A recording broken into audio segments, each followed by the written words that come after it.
सी वाले में body under influence of single force, body पे दो फोर्स लग रहा है ना, तो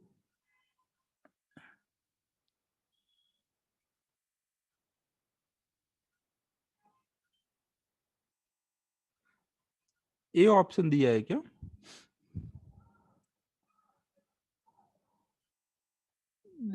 ए तो नहीं हो पा रहा है इसमें। अच्छा, नेट टॉर्क जीरो आ रहा है क्या?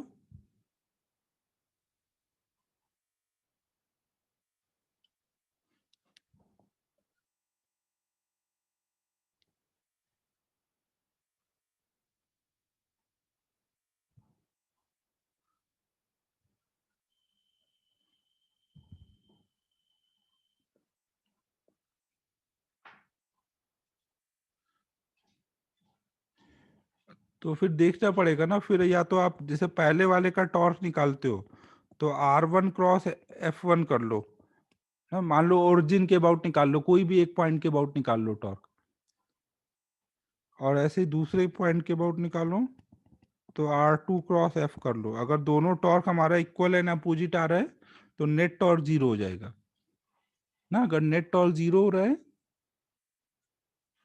ठीक है, अगर नेट जीरो आ रहा है तो फिर ये वाला भी ट्रू हो गया ना, फिर ये गलत हो गया, तो फिर ये ऑप्शन हो जाएगा।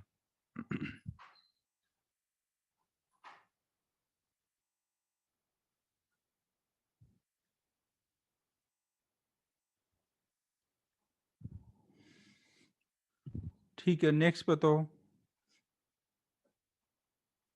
ये हो सकता है ये जो फोर्स लग रहा हो ना, ये एक ही लाइन में आ जा रहा हो, इसलिए इनका टॉर्क जीरो हो गया हो। नहीं, ये फोर्स अगर एक ही लाइन में आ रहे होंगे तो इनका टॉर्क जीरो हो गया होगा, तो ये इसी हिसाब से लगाए गए होंगे फिर।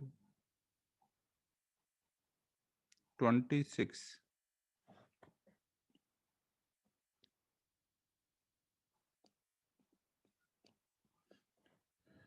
26 में देखो क्या है, the beam and the pans of a balance have negligible mass, ठीक है। An object weighs W when placed in one pen and weighs W when placed in other, the weight of the object। देखो ये बोला जा रहा है,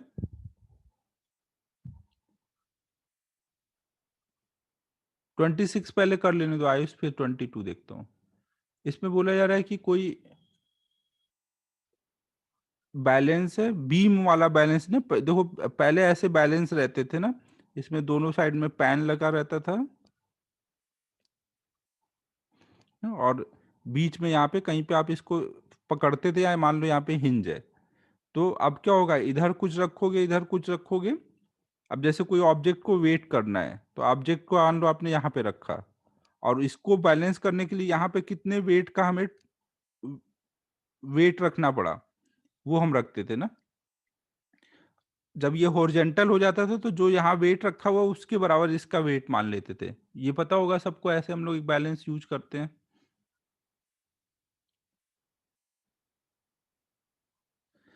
अब देखो अगर ये डिस्टेंस और ये डिस्टेंस सेम है, लेकिन देखो आपको ये आपने ध्यान नहीं दिया होगा कि ये जो डिस्टेंस होगी, ये मान लो डिस्टेंस L1 है और ये डिस्टेंस L2 है, अगर ये डिस्टेंस इक्वल होंगे तभी इन दोनों का वेट, जब इक्वल, जब ये बैलेंस होगा तो ये वेट आपस में इक्वल आएंगे ना। अगर आपने ये वेट अलग अलग लिया हुआ है, ये लेंथ अलग है ये लेंथ अलग है, तो फिर ये और ये बैलेंस आने में दोनों इक्वल नहीं होंगे। तो अब जैसे वो क्वेश्चन में बोला गया कि एक बार आपने मान लो एक को इधर के साइड में रखा, ब्लॉक का मास मान लो m है, जब ब्लॉक को आपने एक साइड में रखा तो इधर आपको W1 वेट रखना पड़ा, तो इसका मतलब क्या होगा, W1 का टॉर्क और इधर mg का टॉर्क आपस में बैलेंस हुआ होगा ना। W1 का टॉर्क कितना आएगा, W1 इंटू L1, और इधर से टॉर्क कितना आएगा, mg इंटू L2। फिर दूसरी बार क्या किया आपने,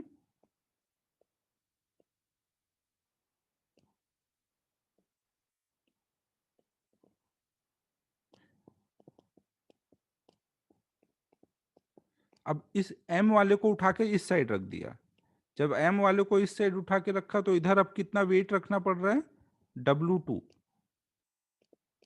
तो इस बार क्या हुआ, W2 का यहाँ पे के अबाउट टॉर्क देखेंगे तो W2 इंटू L2 वो बराबर आ रहा है mg ना एम जी ऐसे लग रहा होगा ना, M G into L one ना, ये एक्सिस यहाँ पर है ना, तो हमें उसका एक्चुअल वेट बताना है। एक्चुअल वेट तो एम जी है ना उसका, एम मास का ब्लॉक लिया और उसका वेट निकाल रहे हैं, तो ये यहाँ पर एक बार W2 रखना पड़ा, एक बार W1 रखना पड़ा। जब एम मास के ब्लॉक को इधर रख के उसका वेट निकाल रहे हैं, तो इधर के साइड में W1 रखने पे बैलेंस हुआ, तो W1 हमें लगा वेट है इसका। दूसरी बार हमने इसको इधर रख दिया है, तो इधर हमें W2 वेट रखना पड़ा, तो हमें फिर क्या लगेगा कि W2 वेट है इसका, बट एक्चुअल वेट तो इसका mg है ना, तो हमें mg की वैल्यू निकालनी है।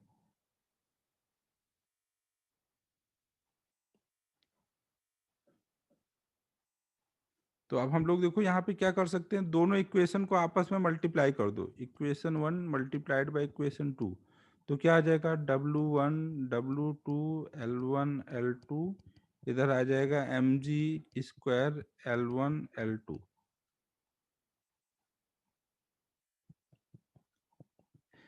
सलोनी देखो, अगर ये दोनों इक्वल होता, अगर एल और एल इक्वल होता है L1 L2, तो ये कट जाता, तो दोनों बार W1 भी mg आता और W2 भी mg आता। लेकिन अगर आप ऐसा कर दो कि ये वेइंग मशीन है, आपने यहाँ पे उसको हिंज किया, तो समझो इधर की लेंथ बड़ी हो गई है, तो इधर कम वेट से ही भी जो टॉर्क आएगा वो इधर के ज्यादा वेट के टॉर्क को बैलेंस कर लेगा। समझो ना, यहाँ पे अब ये जब लेंथ बड़ी हो जाएगी, तो कम वेट का भी टॉर्क ज्यादा वेट के इधर के टॉर्क को बैलेंस कर लेगा, क्योंकि टॉर्क में दोनों आएंगे ना, वेट और वो। पहले के टाइम में लोग ऐसे ही बेवकूफ बनाते थे, सबको यही लगता था सीधा होना चाहिए ये, सबकी नजर इसके सीधे रहने पे होती थी, एग्जैक्टली बीच में है कि नहीं इस पे नजर नहीं होती थी। तो ऐसे ही वो उसको क्या बोलते हैं हिंदी में, टेनी मारना, वो बेवकूफ बनाते थे, वो वेट में घोटाला कर देते थे। तो एक्चुअल वेट कितना आ जाएगा, mg की वैल्यू W1 W2, हाँ टोपी पहनाना, तो ये हमारा उसका एक्चुअल वेट हो गया ना।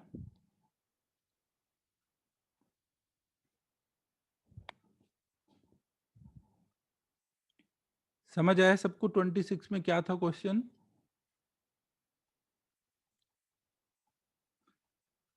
हाँ, अभी अगर आपने पढ़ लिया और मान लो ये बैलेंस यूज कर रहे हो, तो आपको दोनों साइड में रख के एक एक बार वेट कराना चाहिए और फिर उसका ज्योमेट्रिकल मीन ले लेना चाहिए।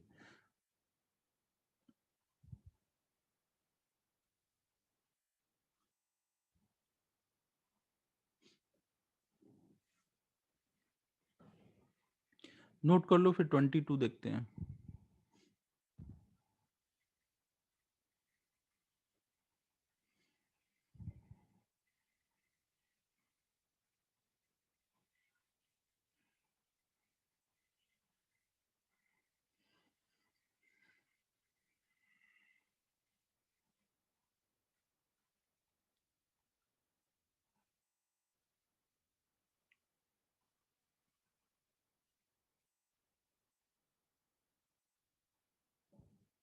हाँ 27 छोड़ देना है, ये दे दिया था क्या मैंने? 27 छोड़ना है, ये टॉपलिंग का क्वेश्चन है, अभी टॉपलिंग पढ़ाना है।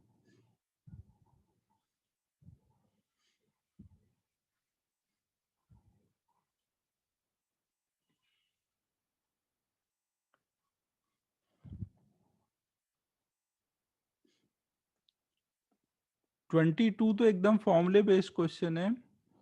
22 में आपको बोला गया कि एक फोर्स लग रहा है जो कि 2, -3, 1 पे लग रहा है, कोई यहाँ पे एक पॉइंट ले लो, ये केवल रिप्रेजेंटेटिव डायग्राम है ना, उस पे मत जाना कि पॉइंट वहां पर नहीं कहीं और होगा। फोर्स हमने एक ले लिया,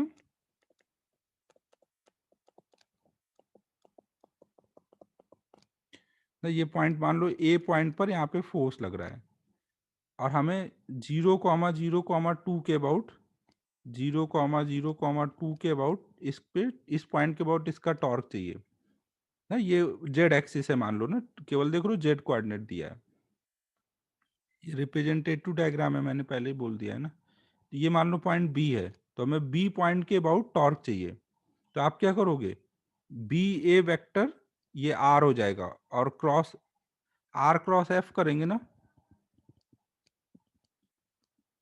आर यहाँ पे कौन सा वेक्टर है, आर वेक्टर मतलब यहाँ कौन सा, जिसके अबाउट टॉर्क देख रहे हैं वहां से जिस पॉइंट पे फोर्स लग रहा है उसको मिलाने वाला वेक्टर आर वेक्टर होता है ना।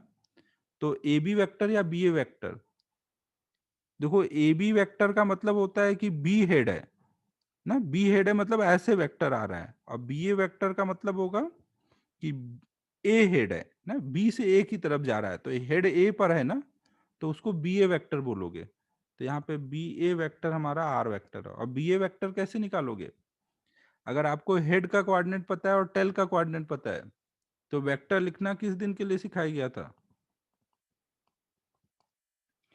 बी वेक्टर, बी ए वेक्टर लिखना है, बी और ए के कोऑर्डिनेट्स पता है, तो ये फॉर्मूला मैंने सिखाया था ना वेक्टर में, अगर हेड और टेल के कोऑर्डिनेट पता होंगे तो वेक्टर कैसे लिखोगे, हेड के कोऑर्डिनेट में से टेल का कोऑर्डिनेट सब्ट्रैक्ट करोगे, एक्स कोऑर्डिनेट में से सब्ट्रैक्ट करने के बाद आई कैप, वाई कोऑर्डिनेट में से सब्ट्रैक्ट करने के बाद जे कैप, और जेड कोऑर्डिनेट में से सब्ट्रैक्ट करने के बाद के कैप मल्टीप्लाई कर दोगे। तो हमारा बी ए वेक्टर आ गया 2 i cap -3 j cap -k cap. अब हमें बी ए वेक्टर मतलब आर वेक्टर पता है, एफ वेक्टर पता है, क्रॉस प्रोडक्ट करके अब टॉर्क निकाल लो, हो जाएगा।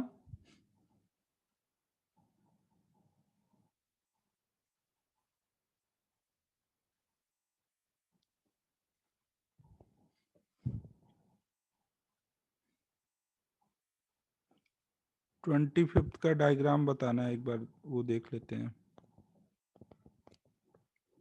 A rod of weight W is supported by two parallel knife edges A and B and is in equilibrium in the horizontal position.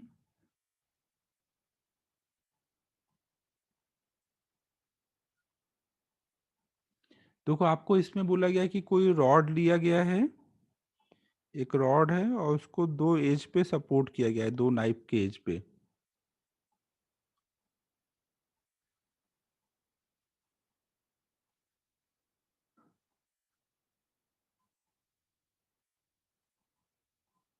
देखो ये बोला गया है कि जो centre of mass of rod होगा वो यहाँ पे कहीं बीच में होगा, तो उससे एक्स डिस्टेंस पे नाइफ ए का एज है ना, यहाँ पे कोई नाइफ पर ये रखा हुआ है, ये डिस्टेंस एक्स है, और इससे दूसरी वाली नाइफ डी डिस्टेंस पर है।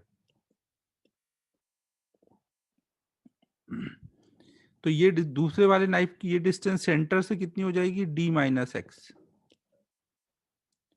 तो हमें बताना है कि दोनों नाइफ ना, ऐसे आपने इसको दो सपोर्ट पे एक तरह से रख दिया है, डायग्राम समझ आया सलोनी। तो आपको बताना है कि दोनों जगह से, ये ए है ये बी है, यहाँ पे कितना कितना नॉर्मल फोर्स लग रहा है, इसको सपोर्ट करने के लिए दोनों जगह से नॉर्मल फोर्स आ रहा होगा ना,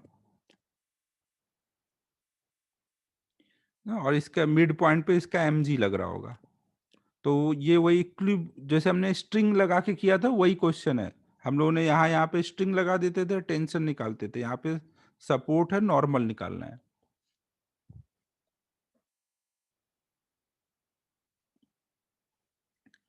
नेक्स्ट कौन सा है, अब हो जाना चाहिए, कर लो।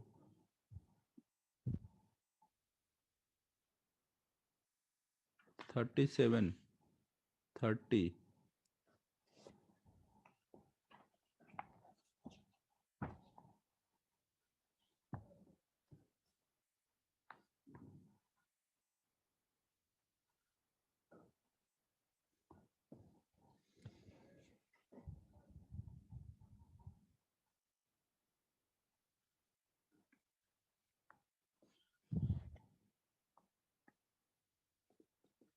थर्टी में देखो आपको क्या बोला गया है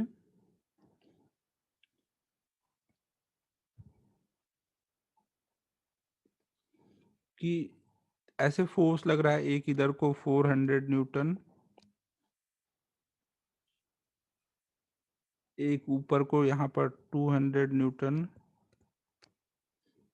एक इधर को 200 न्यूटन, और एक इधर को 100 न्यूटन। तो आपको बताना है कि अगर हम इन सब फोर्सेस को एक रिजल्टेंट फोर्स से रिप्लेस करें, इन सब फोर्सेस को एक रिजल्टेंट फोर्स से रिप्लेस करें, तो रिजल्टेंट फोर्स कितना होना चाहिए?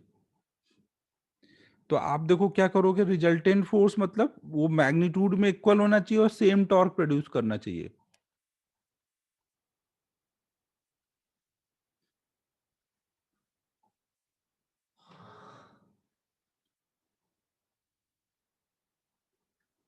यहाँ पे अगर आप टॉर्क देखोगे तो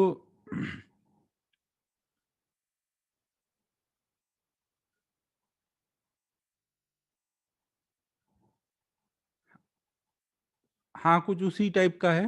देखो हम ऐसे सोच सकते हैं, यहाँ पे नेट फोर्स कितना है, टोटल नेट फोर्स बॉडी पे कितना लग रहा है, 400, ये आई कैप है ना, एक्स एक्सिस में है 400, और ये निगेटिव एक्स एक्सिस में -100 आई कैप, और ये दोनों वाई एक्सिस में है, तो 400, 200 प्लस 200 ना, जे कैप, तो 300 आई कैप प्लस 400 जे कैप ना, इतना टोटल इनका नेट फोर्स लग रहा है। और इसका मैग्नीट्यूड निकालोगे तो कितना आएगा, केवल मैग्नीट्यूड निकालोगे तो आएगा 500। मतलब अगर हम एक फोर्स से रिप्लेस करेंगे तो वो 500 न्यूटन का होगा ना। और इसका डायरेक्शन अगर देखो, अगर हम इसका डायरेक्शन देखें तो ये 300 है, ये 400 है ना, ये 300, ये 400, तो ये कितने एंगल पे जा रहा है, यहां से देखोगे tan थीटा की वैल्यू तो वो आएगा 400/300, 4/3, मतलब 53 डिग्री। एक्स एक्सिस से 53 डिग्री पे नेट फोर्स लग रहा है ना, एक्स एक्सिस से 53 या फिर वाई एक्सिस से 37। तो वाई एक्सिस से 37 अगर हम लोग देखें तो ये बी ऑप्शन देखो जो है इसमें, ये वाला अगर हम लेंगे तो दोनों काम हो जाएगा, टॉर्क का भी काम हो जाएगा। देखो अगर फोर्स ऐसे है तो इसको पैरेलल हम शिफ्ट करके कहीं पे भी लगा सकते हैं ना, उससे कोई फर्क नहीं पड़ता। तो हमने वाई एक्सिस से 37 डिग्री एंगल पे अगर यहाँ पे लगाया 500 न्यूटन का फोर्स, तो अब क्या होगा, एक तो हम नेट फोर्स वही हो गया सेम, जो ये फोर्स है वही लगा रहे हैं यहाँ पर सेम डायरेक्शन में पैरेलल में। और टॉर्क अगर हम देखें तो इनका यहाँ पे टॉर्क देखो नेट कितना आ रहा है, ये 200 का टॉर्क और ये 200 का टॉर्क आपस में कैंसिल हो जा रहा है ना, ये दोनों का टॉर्क आपस में कैंसिल हो रहा है। इसका टॉर्क क्या हो रहा होगा, 400 का ऐसे होगा, 100 का ऐसे होगा, तो ये दोनों ऐड होंगे ना, दोनों क्लॉकवाइज हैं, तो टोटल टॉर्क कितना आएगा, 400 into R, 100 into R, 400 into R plus 100 into R, तो 500 इंटू आर ना। तो अब यहाँ पे भी देख रहे हो 500 into tangential distance R, torque भी यहाँ पे सेम आ गया और फोर्स भी सेम आ गया, तो हम यहाँ पे कहीं पे ऐसे लगा सकते हैं।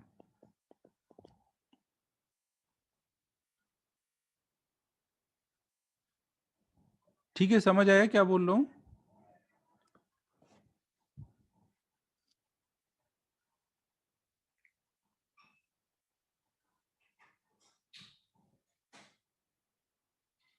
आंसर सी दिया है, अपन ने सब सही किया ना, 400/300 tan थीटा 53।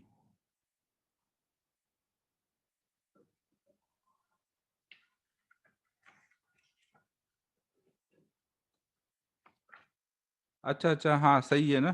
देखो अगर यहाँ से 37 डिग्री एंगल हुआ, ऐसे 37 डिग्री हुआ ना, तो अगर हमने ऐसे लगाया हुआ है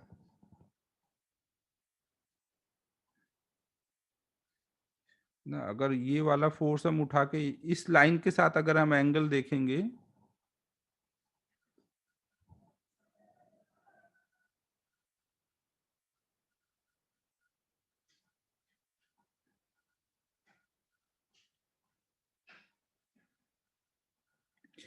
ना, ये देखो ये जो हमारा है, ये फोर्स वाली लाइन से 90 डिग्री पे हमने बनाया ना, ये वाली जो लाइन है यहाँ पे फोर्स ऐसे था ना, इससे ये 90 डिग्री पे हमने ये बनाया हुआ है।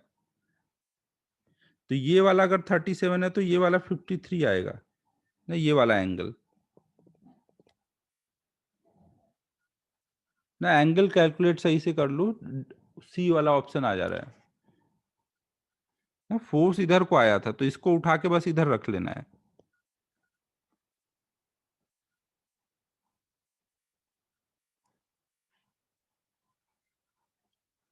एंगल देखो आपका फोर्स ऐसे आया हुआ है ना, और फोर्स यहाँ पे ऐसे टेंजेंट के लॉन्ग लगेगा ना, ये रेडियस है तो ये एंगल 90 है ना, मतलब ये रेडियस वाली लाइन और फोर्स वाली लाइन 90 डिग्री पर है ना, यही फोर्स उठा के यहाँ रखेंगे।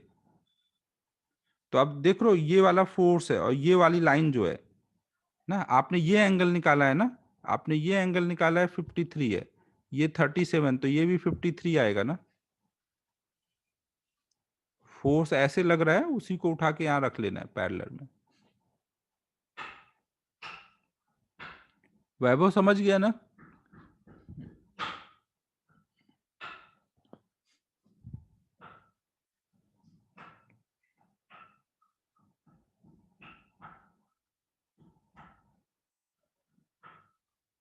नहीं, डी में भी वही चक्कर है ना, आपने ये एंगल निकाला है ना और ये निकालने जाओगे तो 53 हो जाएगा, वो 37 दिया है।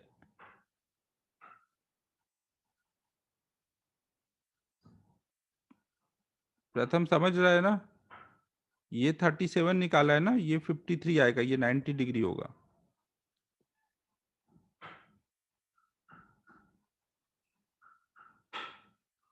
फिर नेक्स्ट कौन सा है? 32nd।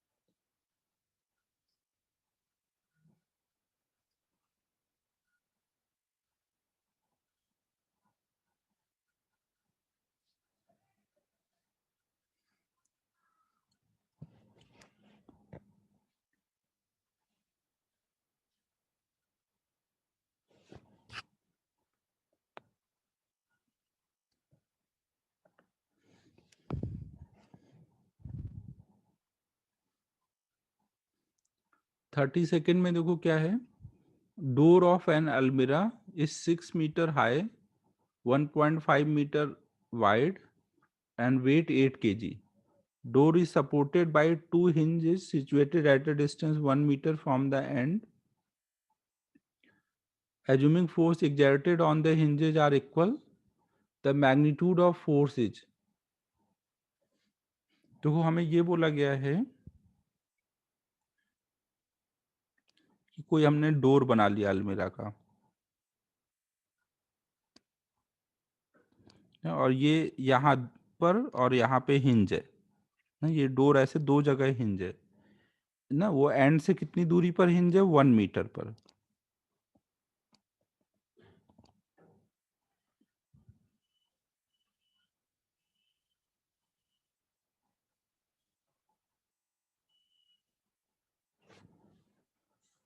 आयुष लिखना है क्या तुझे अभी? 1 सेकेंड बोल रहा है क्या?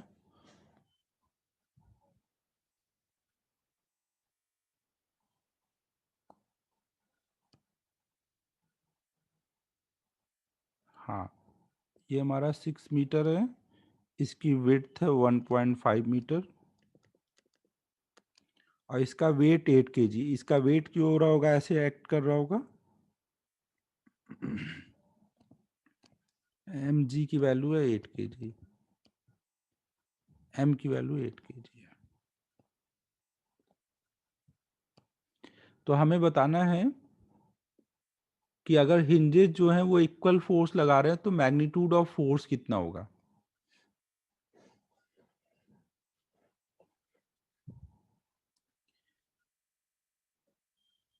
ठीक है, समझो अगर यहाँ पे हम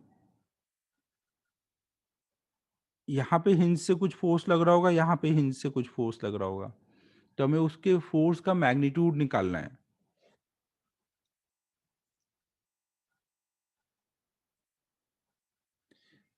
देखो अगर हम लोग मान लेते हैं कि ये वाला हिंज ऊपर को कुछ F1 फोर्स लगा रहा है और ये वाला हिंज ऊपर को कुछ F2 फोर्स लगा रहा है, तो F1 equal to F1 plus F2 equal to अगर हम mg करते हैं तो फोर्स तो बैलेंस हो जाएगा, लेकिन क्या टॉर्क बैलेंस होगा?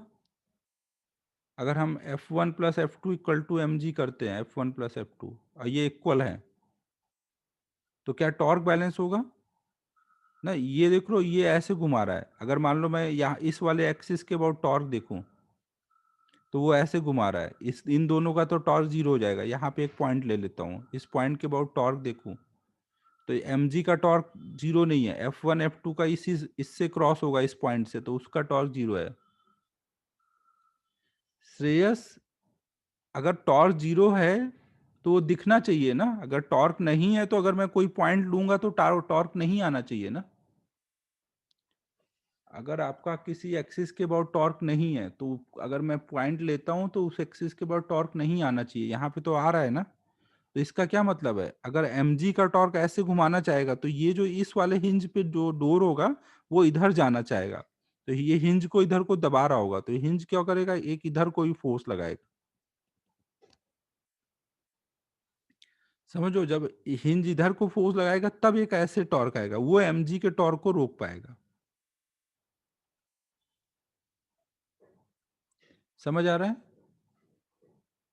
अब अगर मान लो मैं यहाँ पे ही पॉइंट ले लेता हूँ, यहाँ पे पॉइंट लूंगा तो mg का टॉर्क ऐसे होगा इस पॉइंट के अबाउट, और इन दोनों का टॉर्क जीरो हो जाएगा। तो इस पॉइंट के अबाउट mg के टॉर्क को कौन रोक पाएगा? मतलब यहां से भी एक ऐसे फोर्स आना चाहिए इधर को ना, जिसका टॉर्क इधर को और mg का इधर, तो वो आपस में बैलेंस हो। मतलब यहाँ पे फोर्सेस कुछ ऐसे लग रहे होंगे। समझ आ रहा है सभी को क्या बोल रहा हूं मैं? इस वाले हिंज पे इधर फोर्स लग रहा होगा, इस वाले हिंज पे इधर लग रहा होगा। आप सोचो, अगर मान लो यहाँ का हिंज टूट जाता है तो डोर किधर को जाएगा, इधर को जाता है ना ऐसे। अगर इधर के साइड में वॉल है, ये हिंज टूटा तो ये इधर को गिरता है, इधर को गिरेगा तो मतलब हिंज की वजह, हिंज के छोड़ते ही वो आगे चला गया, तो हिंज क्या कर रहा है, पीछे को रोक के रख रहा है ना। हिंज पीछे को फोर्स लगा रहा है कि F4। बात समझ आ रही है? ऊपर वाला हिंज क्या होता है, पीछे को खींचता है, और नीचे वाला हिंज जो होता है आगे को खींचता है, क्योंकि वो डोर घूम के हिंज को इधर को दबाता है, तो हिंज आगे को फोर्स लगा के उसको रोकेगा। फील कर पा रहे हो मैं क्या बोल रहा हूँ? वर्टिकल वाले तो डायरेक्शन सेम होंगे, हॉरिजॉन्टल वाले डायरेक्शन सेम नहीं होंगे ना। ऊपर वाला हिंज क्या है, डोर को इधर को घूमने से रोकता है ना, ये पीछे को फोर्स लगा करके, और नीचे वाला हिंज ये घूम के नीचे इधर आना चाहता है, तो यहाँ फोर्स लगा के उसको रोकता है ना, पीछे आने से आगे को फोर्स लगाता है।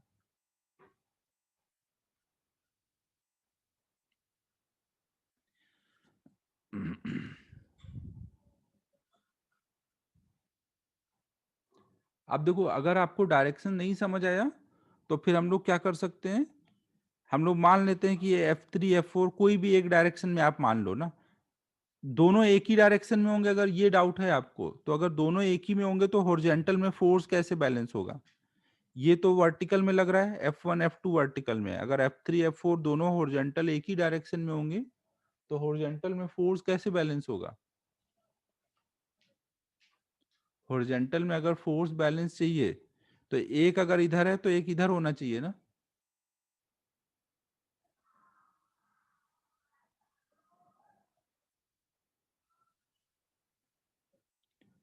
ना, तो इसलिए आप ऐसे सोच सकते हो कि F3 और F4 इक्वल, ऐसे इक्वल एंड अपोजिट होने चाहिए, क्योंकि ये बैलेंस है ना, कोई और फोर्स नहीं है, तो F3 और F4 इक्वल होने चाहिए। और वर्टिकल में अगर देखोगे तो वर्टिकल में F1 और F2 मिल करके mg को बैलेंस कर रहे हैं।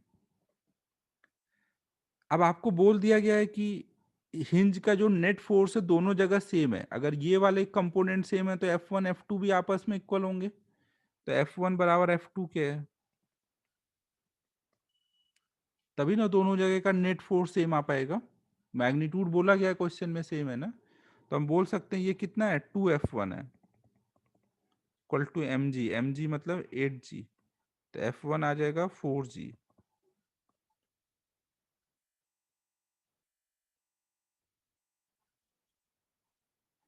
ना F1 हमारा आ गया 4g। ये केवल एक फोर्स आया, तो जो भी नेट फोर्स है हिंज का नेट फोर्स जो आएगा वो F1 से बड़ा होगा छोटा होगा। हिंज का नेट फोर्स F1 से बड़ा होगा छोटा होगा, बड़ा होगा।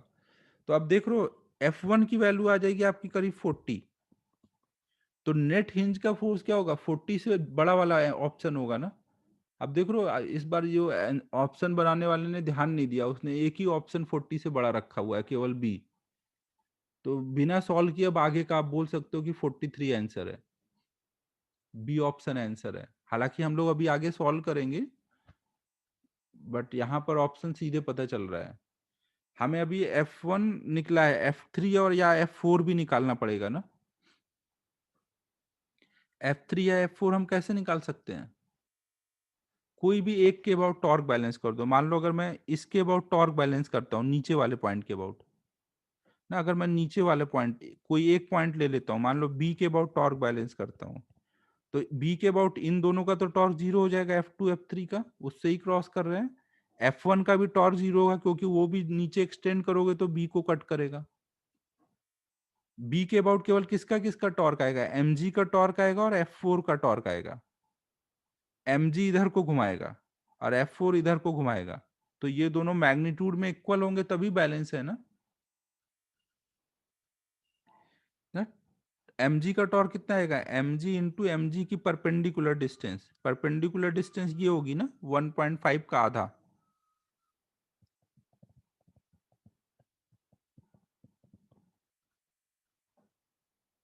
और F4 के लिए ये वाली डिस्टेंस लोगे ना, F4 और परपेंडिकुलर डिस्टेंस ये वाली,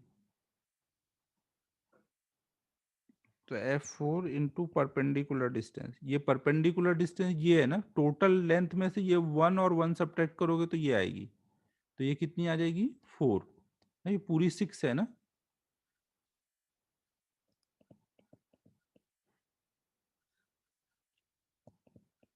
तो F4 की वैल्यू आ जाएगी mg मतलब 8 इंटू जी 1.5 अपॉन में 2 इंटू 4 ये 8 कट गया, तो F4 की वैल्यू आ गई 1.5 जी मतलब 15 न्यूटन।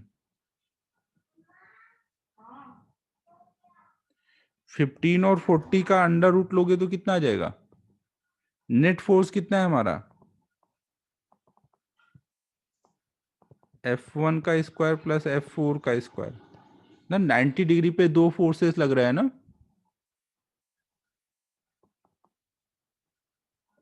तो 40 का स्क्वायर प्लस 15 का स्क्वायर,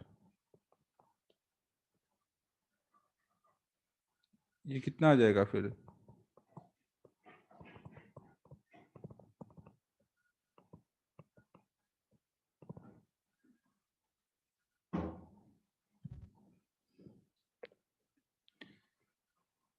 अब ये देख लो अप्रोक्सीमेटली आ रहा है 43।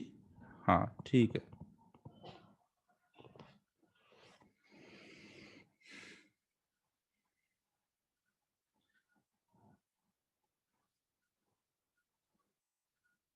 ठीक है, समझ आया सभी को क्या क्या हुआ है।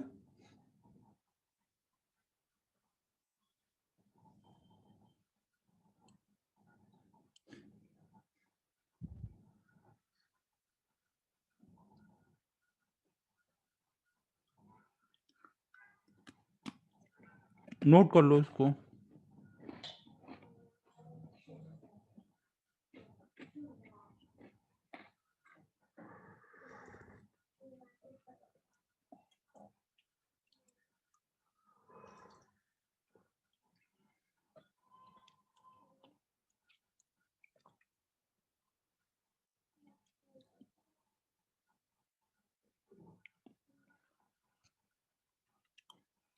देखो यहाँ पे अगर आपने गलती से ऐसा ले लिया होता, F4 इधर ले लिया होता और F2 इधर ले लिया होता ना, तो उस टाइम पे आप खुद ही देखोगे कि ये सॉल्व करने पे F4 या F2 ये निगेटिव आएंगे। मतलब इनका डायरेक्शन उल्टा कर दो ना, अगर आपने इसको उल्टा इधर लिया और इसको इधर लिया, तो जब सॉल्व करोगे तो आप देखोगे टॉर्क बैलेंस नहीं हो रहा होगा, उसको निगेटिव लेने पे ही टॉर्क बैलेंस होगा।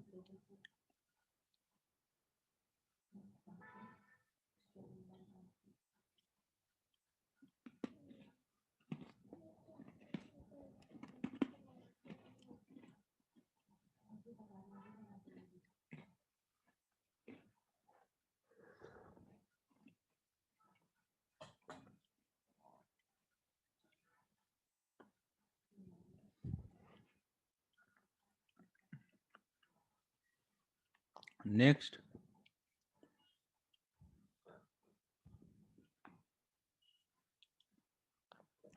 31 दिया नहीं था चवन,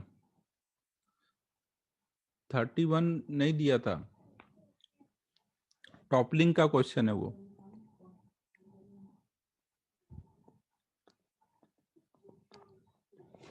33 देखते हैं।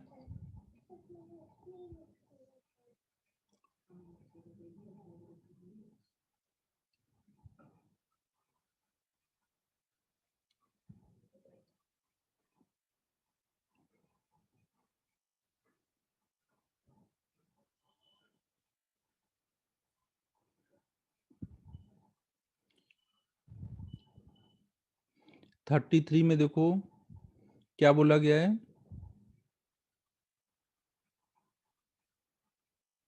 कि कोई ट्रायंगुलर प्लेट है जो कि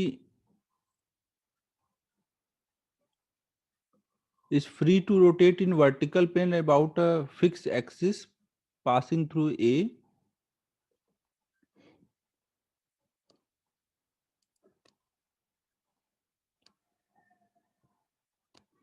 ये कोई ट्रायंगुलर प्लेट है, वो मान लो यहाँ पे हिंज है, तो अब हिंज है तो ये पूरा इसके अबाउट ऐसे घूम सकता है ना, पूरी ट्रायंगुलर प्लेट। और ए बी वाली लाइन हॉरिजॉन्टल है अभी, उसको यहाँ पे स्ट्रिंग लगा करके इसको हॉरिजॉन्टल रखा गया है। बी पे एक स्ट्रिंग लगा दी गई है, तो ये पूरी ट्रायंगुलर प्लेट ऐसे हॉरिजॉन्टल, ए बी वाली उसकी साइड हॉरिजॉन्टल हो रखी है।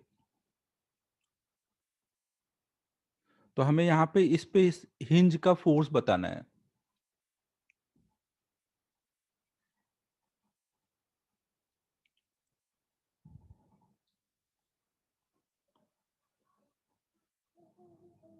और देखो ये बोला गया राइट ट्रायंगुलर प्लेट एबीसी है।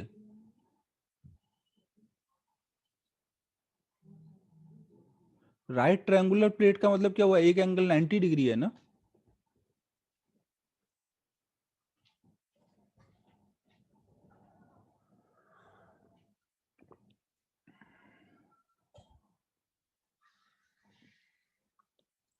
इनको वैसे ये मेंशन भी करना चाहिए कि कौन सा 90 डिग्री है।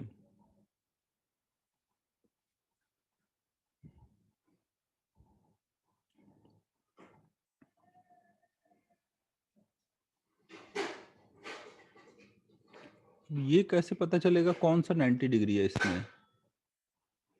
ए पे पकड़ा है 90 डिग्री।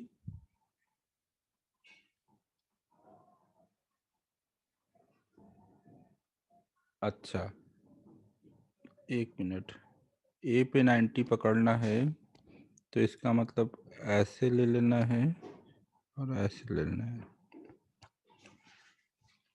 ठीक है, फिर ए पे 90 ले लिया ना, मतलब ये दिया होगा, ये गड़बड़ है ना, बताया नहीं था, बताते हैं क्वेश्चन में से। अब आप देखो, अगर मैं इसको बेस पकड़ूं तो इसका सेंटर ऑफ मास कितने हाइट पर होगा। Centre of mass triangular plate का बेस से कितने हाइट पे रहता है, h/3 ना। याद है सबको, बेस से h/3। अगर मान लो ये पूरी डिस्टेंस h है, ये बेस है ना, तो बेस से h/3 पे कहीं इधर लग रहा होगा, h/3 पर mg लग रहा होगा ना, इसका पूरा वेट h/3 पे लग रहा होगा।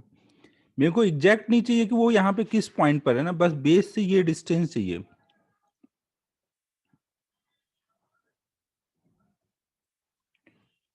ठीक है, क्लियर है सभी को। अब मुझे क्या चाहिए, यहाँ हिंज का फोर्स चाहिए। तो अब मैं क्या करूंगा, हिंज का फोर्स मान लेता हूं कोई कुछ एफ है। तो अगर मैं बी वाले पॉइंट के अबाउट टॉर्क बैलेंस करूं, तो बी वाले पॉइंट के अबाउट टॉर्क बैलेंस करूंगा तो क्या होगा, mg का कितना टॉर्क आएगा, mg इंटू एम की परपेंडिकुलर डिस्टेंस। बी के अबाउट टॉर्क बैलेंस कर रहा हूं, तो mg इंटू 2h/3, ये बराबर होगा एफ का टॉर्क। एफ का टॉर्क लूंगा बी के अबाउट, तो एफ इंटू एच आएगा ना, तो एच एच कट जाएगा, एफ की वैल्यू आ जाएगी हिंज फोर्स 2mg/3।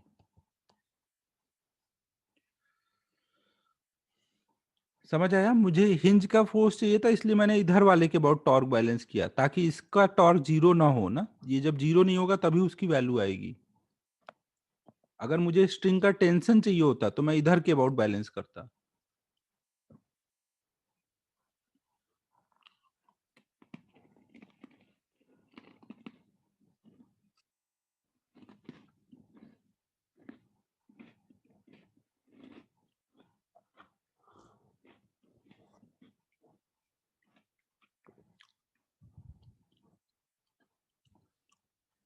कल्पेश यहाँ पे इक्विलिब्रियम यूज किया है ना, ये रोटेट नहीं कर रहा है, तो किसी भी पॉइंट के अबाउट रोटेट नहीं कर रहा है। तो आप ए के अबाउट टॉर्क जीरो कर सकते हो, बी के अबाउट टॉर्क जीरो कर सकते हो। मैंने बी के अबाउट टॉर्क जीरो किया है।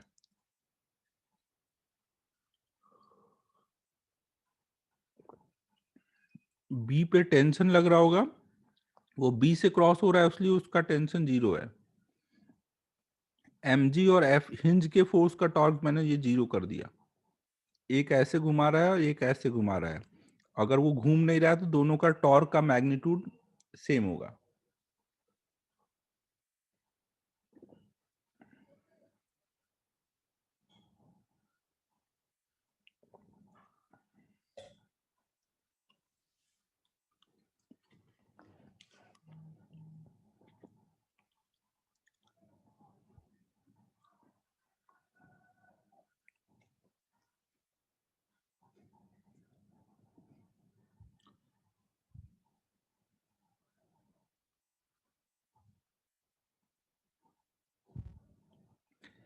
सलोनी, यहाँ पे ये जो पूरी ट्रायंगुलर प्लेट है वो इक्विलिब्रियम में है ना। इक्विलिब्रियम का क्या मतलब हुआ कि किसी भी पॉइंट के अबाउट उसका टॉर्क जीरो है। तो जो एक्सिस है जरूरी नहीं है कि आपको उसके अबाउट ही टॉर्क लेना है ना, आप चाहो तो दूसरे के अबाउट लेकर भी सॉल्व कर सकते हो। जब वो घूम ही नहीं रहा है तो वो एक्सिस का कोई फायदा ही नहीं हुआ ना, आप कोई भी पॉइंट के अबाउट टॉर्क लेके जीरो कर दो। जब घूमता तब हम एक्सिस के अबाउट टॉर्क लेते।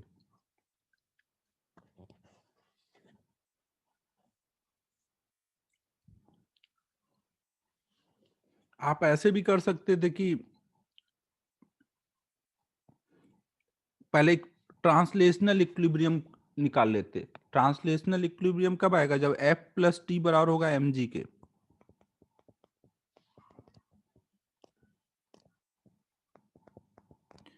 फिर ए के अबाउट टॉर्क बैलेंस करते। ए के अबाउट जब टॉर्क बैलेंस करते तो उससे आपको टी की वैल्यू मिलती, वो यहां रख देते तो एफ आ जाता। अब ए के अबाउट टॉर्क बैलेंस करोगे तो क्या होगा, ए के अबाउट टॉर्क कितना आएगा, एम जी का टॉर्क आएगा एम जी इंटू h/3, और उधर से आ जाएगा टी इंटू एच ना, ए के अबाउट जब देखोगे तो टी इंटू एच, तो टी आ जाएगा इससे mg/3। फिर टी की वैल्यू यहाँ डाल दोगे तो एफ आ जाएगा। बट वो थोड़ा लेंदी हुआ ना, ज्यादा स्टेप लिखने पड़े।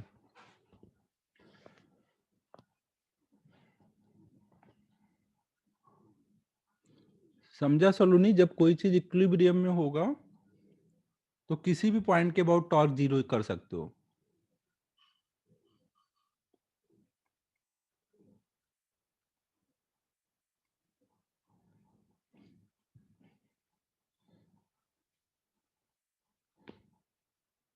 अब आज के लिए डाउट बहुत हो गया। अब बाकी डाउट अब नेक्स्ट क्लास में करते हैं ना, अभी है डाउट और बचा हुआ। 37 लास्ट है एक। चलो एक लास्ट और बता देता हूँ, बाकी फिर अब अगर रहेगा तो नेक्स्ट क्लास में।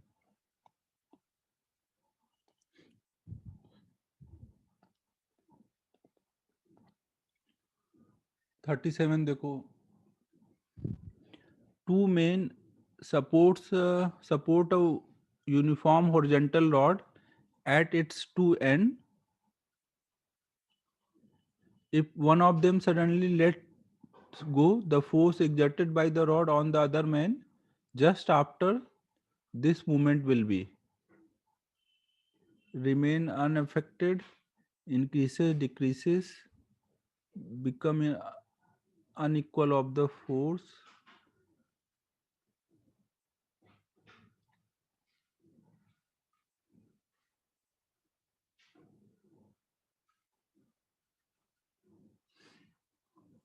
तो यहाँ पे बोला जा रहा है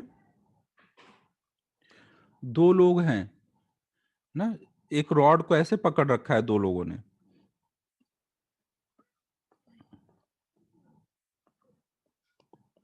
ऐसे दो लोगों ने रॉड को पकड़ रखा है,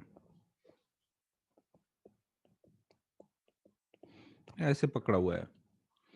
तो दोनों क्या कर रहे होंगे, ऐसे ऊपर को एफ फोर्स लगा रहे होंगे, दोनों एंड पे है ना, इक्वल डिस्टेंस है तो इक्वल इक्वल फोर्स लगा रहे होंगे, और बीच में एम लग रहा होगा रॉड पे।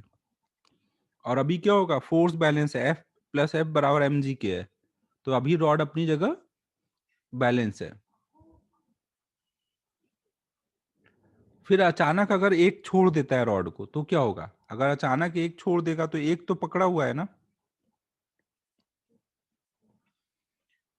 है कि नहीं। ए, तो ये वाला एंड तो अभी पकड़ा हुआ है, इसने छोड़ दिया ना, ए और बी में ए वाले ने अब भी पकड़ा हुआ है, तो ए का फोर्स अब इधर को हमें नहीं पता सेम है या अलग है, तो हमने मान लिया एफ डैश है, और इधर को एम है। तो इसके छोड़ते ही क्या होगा, अब रॉड क्या होगा, इसके अबाउट गिरेगा ना, इस पॉइंट के अबाउट वो घूम जाएगा, नीचे को गिरना स्टार्ट कर देगा। जब नीचे को ये गिरेगा तो आप एम का टॉर्क निकालोगे इस पॉइंट के अबाउट ना, टॉर्क आएगा तो कुछ अल्फा आएगा, अल्फा आएगा तो नीचे को कुछ इसका एसीएम आ जाएगा ना, इसका सेंटर ऑफ मास नीचे को जा रहा है,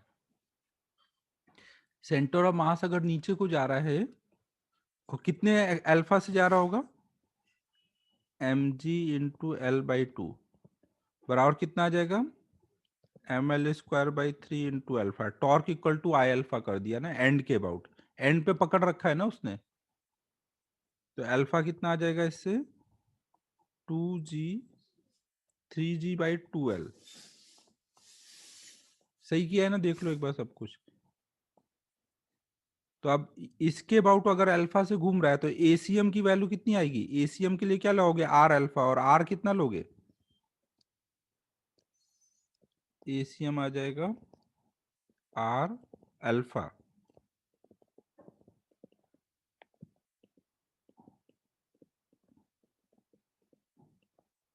3g/4 आ जाएगा ना, सेंटर ऑफ मास का ये एक्सेलरेशन आ गया। अब अगर हम पूरी बॉडी के लिए F equal to M A लगाएं तो पूरी बॉडी पे क्या क्या फोर्सेस लग रहा है, पूरी रॉड में नीचे को यहाँ पे एम लग रहा है और यहाँ पे एफ डैश लग रहा है, और ये नीचे को जा रहा है एसीएम, ये 3g/4 से, तो मतलब ये फोर्स बड़ा है ये छोटा है ना, तो M G minus F dash net force हुआ, नेट फोर्स बराबर एम इंटू ए, तो इससे एफ डैश कितना आया, mg/4। ये बात समझ आई, नेट फोर्स आया mg/4, और जबकि पहले कितना लगा रहा था, दोनों मिलके 2f बराबर था mg के, तो पहले कितना लग रहा था mg/2, और बाद में लगा रहा है mg/4, तो इसका मतलब क्या हुआ, बाद वाले पे फोर्स कम हो गया है ना, डिक्रीसेस है।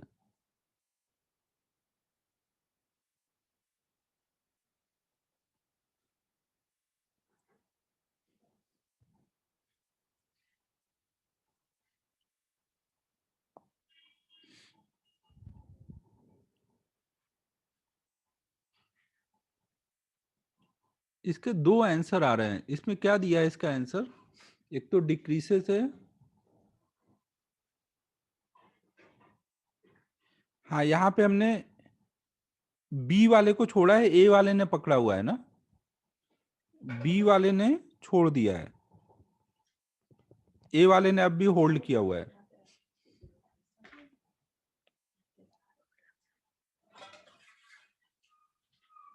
अबे चवन, लास्ट स्टेप मैंने पहले भी समझाया था ना, फिक्स एक्सिस के अबाउट रोटेशन में हिंज का फोर्स निकालना। अगर बॉडी का ए पता चल गया तो पूरी बॉडी पे F equal to M A लगा दो, नीचे एम जी लग रहा है, ऊपर को यहाँ जो पकड़ा हुआ है उसका फोर्स एफ डैश, तो नेट फोर्स निकाला है एफ और बराबर एम इंटू ए कर दिया है। ये नीचे जा रहा है इसलिए एम जी बड़ा है, एफ डैश छोटा है, तो नेट फोर्स निकाला है। डिक्रीज हुआ है और साथ में क्या हुआ है, जो पहले का फोर्स था उससे अलग फोर्स लगाया ना। हाँ, यहाँ सी और डी दोनों आएगा ना, अगर सी है तो डी अपने आप ही हो गया। पहले और बाद के फोर्स अलग अलग है ना, डी यही है ना, become unequal to the force exerted by him on the rod।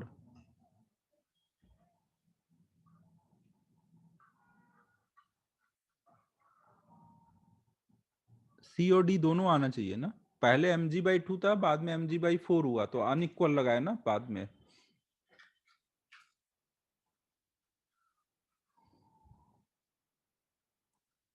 ठीक है, अब आज के लिए इतने ही डाउट करते हैं। किसी को अभी कोई डाउट है इसमें?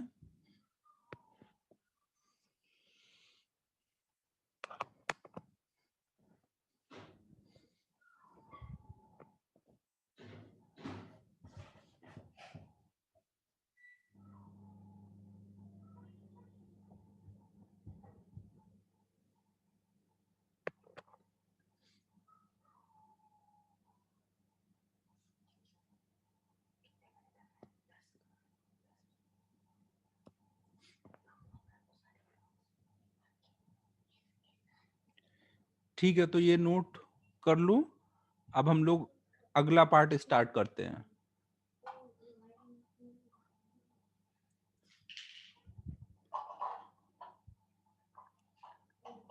अब आज से रोटेशनल चैप्टर टेक ऑफ करने जा रहा है, अभी तक रनवे पे चल रहा था। कुर्सी की पेटी अपनी बांध लेना अब तुम लोग।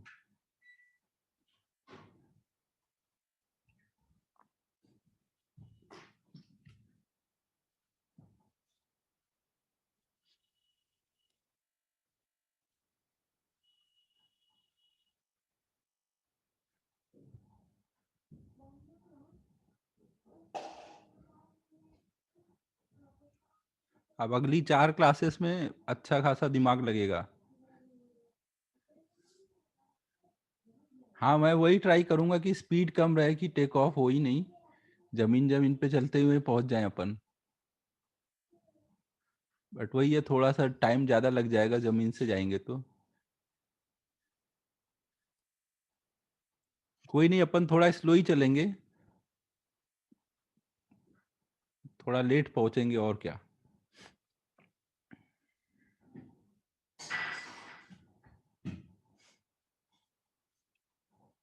कंप्लीट हो गया।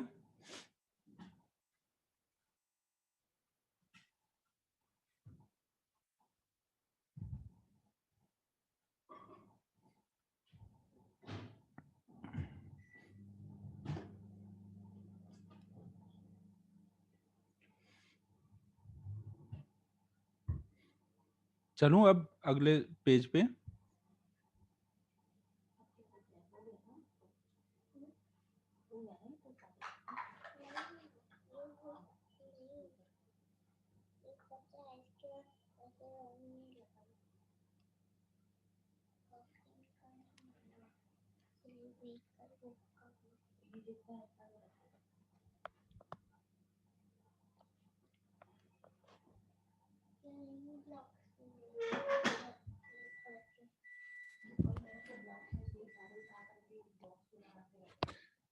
तो अब देखो, हम लोग आगे अभी स्टार्ट कर रहे हैं।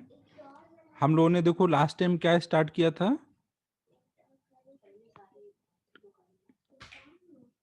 रोटेशनल प्लस ट्रांसलेशनल मोशन हम लोगों ने स्टार्ट किया था ना, ट्रांसलेशनल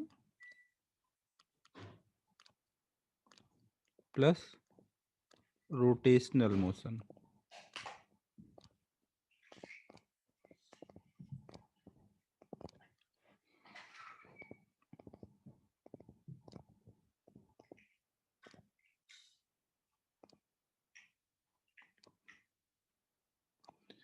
तो इसमें हमने क्या देखा था कि अगर कोई भी बॉडी आगे को मान लो जा रही है और साथ में रोटेट कर रही है, जब वो हिंज नहीं होती है तो हमेशा क्या होता है, उसका सेंटर ऑफ मास आगे को ट्रांसलेट कर रहा होगा और उसके अबाउट पूरी बॉडी घूम रही होगी। तो इसको हम लोग इक्विवेलेंट टू मान सकते हैं translational motion plus rotational motion. Translational में हम मानेंगे कि केवल हर पॉइंट आगे को ट्रांसलेट कर रहा है, और रोटेशन में मानेंगे कि सेंटर ऑफ मास के अबाउट पूरी बॉडी केवल रोटेट हो रही है। तो इन दो मोशन का कॉम्बिनेशन लेकर के हम लोग सब कुछ सोचते हैं।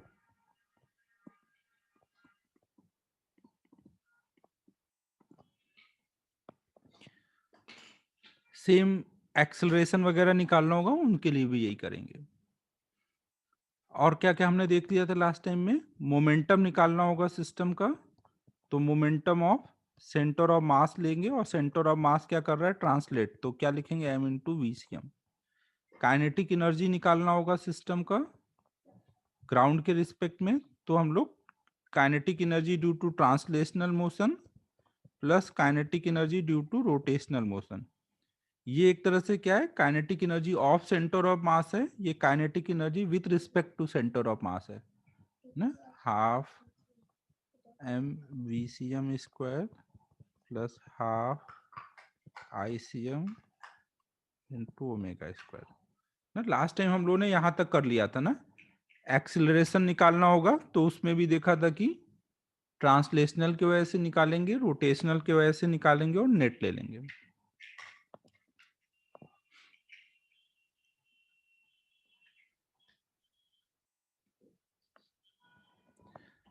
अब देखो, अगर इस बॉडी पर मान लो आपने कुछ एफ फोर्स लगाया हुआ है ना, बाहर से कुछ एफ फोर्स लग रहा है, इसका ये सेंटर ऑफ मास है ना, तो अब ये फोर्स की वजह से क्या होगा, ये आगे को ट्रांसलेट होगा और फोर्स की वजह से ऐसे सेंटर ऑफ मास के अबाउट कुछ टॉर्क आएगा, तो ये रोटेट होगा। तो अगर आपको सेंटर ऑफ मास का एक्सेलरेशन निकालना होगा तो आप क्या इक्वेशन लिखोगे,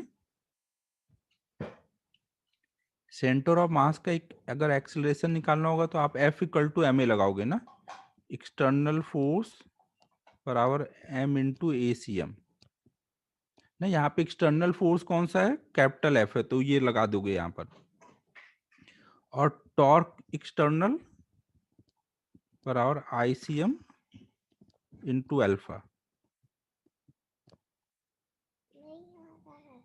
ना। ऐसे ए निकालने के लिए ये इक्वेशन लगाएंगे, अल्फा निकालने के लिए ये।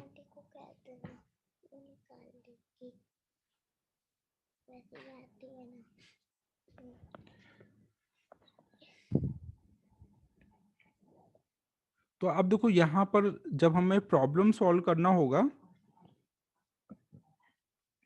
तो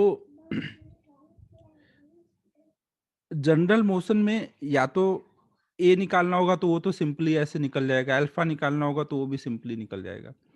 लेकिन दिक्कत यहाँ पे कहाँ पे आएगी, जब ये बॉडी किसी सरफेस पे जनरल मोशन कर रही है, या इसका कोई पॉइंट आपने कहीं रोक रखा है, कुछ कुछ ऐसे कंडीशन बनाए जाएंगे। तो हम लोग अब सबसे पहले स्टार्ट कर रहे हैं इसका जनरल मोशन का एक स्पेशल केस, जिसको हम बोलेंगे रोलिंग मोशन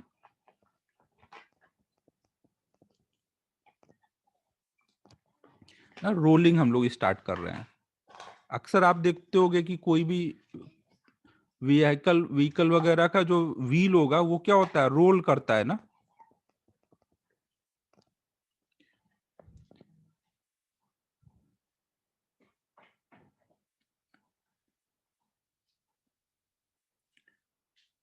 रोलिंग क्या होगा, जैसे कोई एक अपने डिस्क लिया, अब वो किसी सरफेस पर जा रहा है ना, मान लो ये वीसीएम से आगे को जा रहा है, ओमेगा से घूम रहा है, और ये जो सरफेस है वो हो सकता है सरफेस रुका हुआ हो, या हो सकता है वो सरफेस भी चल रहा हो ना। मान लो ये सरफेस आगे को, ये कोई प्लैंक है, प्लैंक की स्पीड आगे को वीपी है ना। कोई जरूरी नहीं है कि जो डिस्क है वो आप ग्राउंड पे ही रोल कराओ, हो सकता है कोई मूविंग सरफेस पे आपने कुछ रोल करा दिया। मान लो आप ट्रेन में जा रहे हो, ट्रेन पे आपने कोई बॉल को रोल करा दिया ट्रेन के फर्श पे, तो ट्रेन का फर्श भी चल रहा था ना, और उस पे कोई व्हील रोल कर रहा है ना, आप एक बॉल रोल करा दो ट्रेन के फ्लोर पे, तो वो भी सिचुएशन हो सकती है। तो रोलिंग को हम कैसे डिफाइन करते हैं ना, रोलिंग में क्या हो रहा है, एक तो सेंटर आगे जा रहा हो, सेंटर के अबाउट पूरी बॉडी घूम रही है, तो ये जनरल मोशन हो रहा है। लेकिन कब हम बोलते हैं कि ये मोशन रोलिंग मोशन है, कब बोलेंगे, जब ये कोई बॉडी किसी सरफेस पे जनरल मोशन कर रही है, और साथ में वहां पे क्या होना चाहिए, जो पॉइंट ऑफ कांटेक्ट है, यहाँ पे पॉइंट ऑफ कांटेक्ट क्या है, इसका एक पॉइंट और इसका एक पॉइंट ना, सरफेस का और ये डिस्क का एक एक पॉइंट आपस में कांटेक्ट में है। तो कांटेक्ट पॉइंट पर कोई रिलेटिव मोशन अगर नहीं हो रहा है, तो हम बोलेंगे कि बॉडी रोल कर रही है ना। क्या मतलब हुआ, अगर इसके नीचे वाले पॉइंट की स्पीड मान लो v1 है, और प्लैंक के नीचे वाले पॉइंट की स्पीड v2 है, इसको डायग्राम को मैं थोड़ा ऐसे बना देता हूँ, थोड़ा बीच में जगह ले लिया ना, इसके नीचे वाले पॉइंट की स्पीड v1 है और इसके कांटेक्ट पॉइंट की स्पीड v2 है। तो अगर v1 इक्वल टू v2 होगा, तो दोनों साथ साथ चल रहे होंगे ना, तो वो एक दूसरे पे स्लिप नहीं कर रहे होंगे।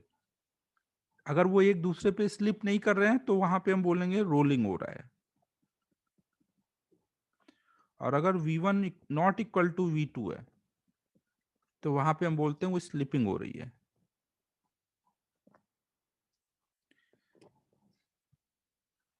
ना। तो इसको हम डिफाइन कैसे करते हैं,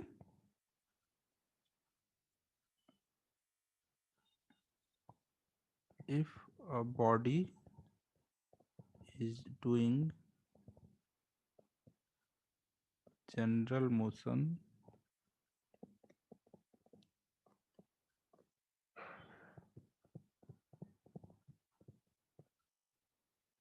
on a surface and there is no slipping at any point of contact,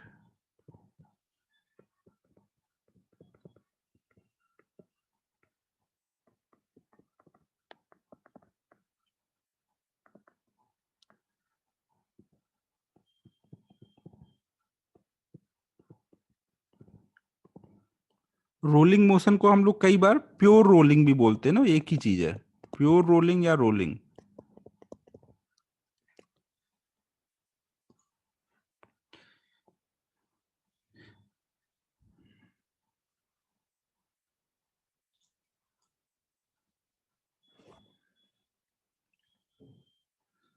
note करो यहां तक।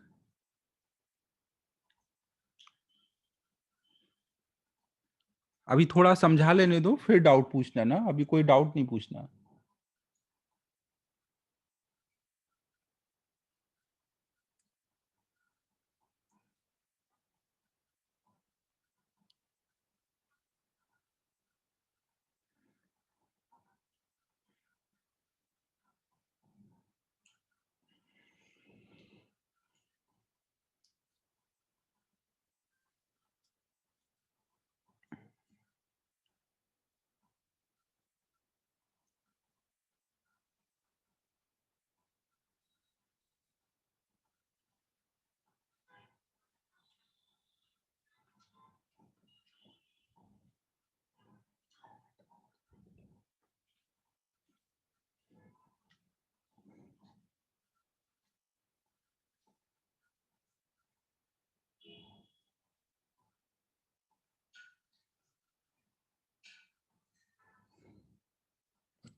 सही लिखा है, सही लिखा है भावेश। अभी मतलब समझाता हूँ ना, अभी समझ आ जाएगा। हमेशा देखो ध्यान रखना है, नो स्लिपिंग का क्या मतलब हुआ? अगर दो पॉइंट स्लिप नहीं कर रहे हैं एक दूसरे पे, तो इसका मतलब होता है नो रिलेटिव मोशन।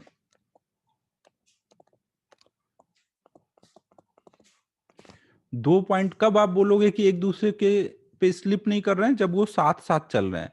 अगर साथ साथ चलेंगे तो उनके बीच में रिलेटिव वेलोसिटी जीरो होगी ना।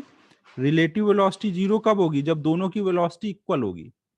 इक्वल होगी तभी ना, एक के रिस्पेक्ट में दूसरे की निकालोगे तो सब्ट्रैक्ट करोगे तो वो जीरो आएगा ना। रिलेटिव मोशन में क्या करते हैं, एक को ऑब्जर्वर बना के दूसरे को में की वेलोसिटी में सब्ट्रैक्ट करते हैं ना।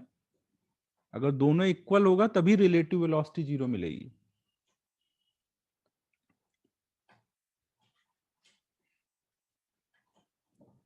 ना। तो सिंपल लैंग्वेज में आपसे पूछा जाए कि व्हाट इज रोलिंग मोशन, तो आपको बस क्या बोल रहे हैं, no slipping at any point of contact ना। सिंपल लैंग्वेज में आपको पूछा जाए व्हाट इज रोलिंग, तो आप बस क्या बोलोगे, no slipping at any point of contact. Point of contact एक भी हो सकते हैं, एक से ज्यादा भी हो सकते हैं, तो अभी हम उस पर नहीं फोकस करेंगे। अभी हमने बस एक सिंपल सिचुएशन ली है, नीचे एक पॉइंट ऑफ कांटेक्ट है। अब इस चीज को अच्छे से समझने के लिए हम लोग एक बेसिक सा प्रॉब्लम करेंगे।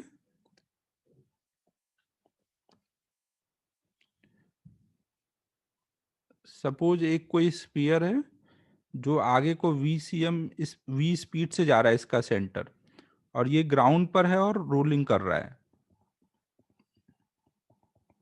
ना। ये बोल दिया गया है कि ये क्वेश्चन में प्योर रोलिंग कर रहा है, स्लिपिंग नहीं है। तो आपको बताना है, इस पे एक पॉइंट ए लिया गया, इसका सेंटर सी है, पॉइंट बी। सेंटर की स्पीड आपको वी दी है, तो आपको बताना है अगर प्योर रोलिंग हो रहा है तो पॉइंट ए की स्पीड क्या आएगी और पॉइंट बी की स्पीड क्या आएगी। ग्राउंड पे प्योर रोलिंग हो रहा है, नीचे ग्राउंड है ना। ग्राउंड हमेशा रुका हुआ रहेगा, ध्यान रखना, ग्राउंड को नहीं चलाना है।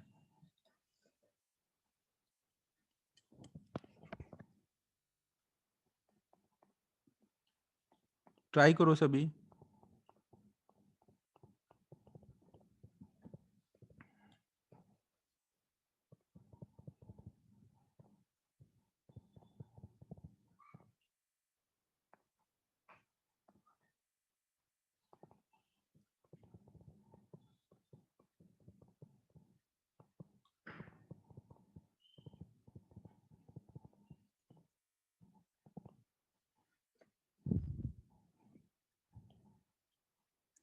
वेरी गुड सर, आयु सही है प्रथमेश। आदित्य एक सही है, एक गलत है। हाँ, 2v और 0।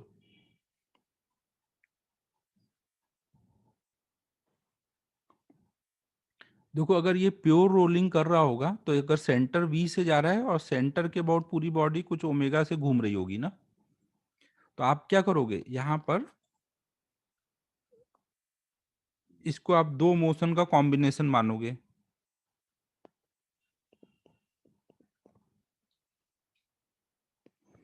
एक तो अगर सेंटर आगे को वी से जा रहा है तो हर एक पॉइंट आगे को वी से जा रहा होगा, प्लस रोटेशनल मोशन, अगर ये ओमेगा से घूम रहा है तो ये पॉइंट टेंजेंशियल डायरेक्शन में आर ओमेगा से पीछे जा रहा होगा, और ये पॉइंट टेंजेंशियल डायरेक्शन में आर ओमेगा से आगे को जा रहा होगा। अब अगर ये ग्राउंड के कांटेक्ट में है तो ग्राउंड का पॉइंट तो हमें पता है ना कि अगर ये हमने स्फीयर लिया और नीचे ग्राउंड है, तो अगर कांटेक्ट पॉइंट की स्पीड मान लो आगे को कुछ v1 है और ग्राउंड के पॉइंट की स्पीड v2 है, तो हमें पता है ग्राउंड तो रुका हुआ है। अगर रोलिंग हो रही है तो v1 बराबर v2 होगा, और v2 जीरो है, तो v1 भी क्या होना चाहिए। अगर रोलिंग मोशन हो रहा है तो नीचे वाला पॉइंट क्या होना चाहिए, रेस्ट पे होना चाहिए ना, क्योंकि ग्राउंड रेस्ट पर है।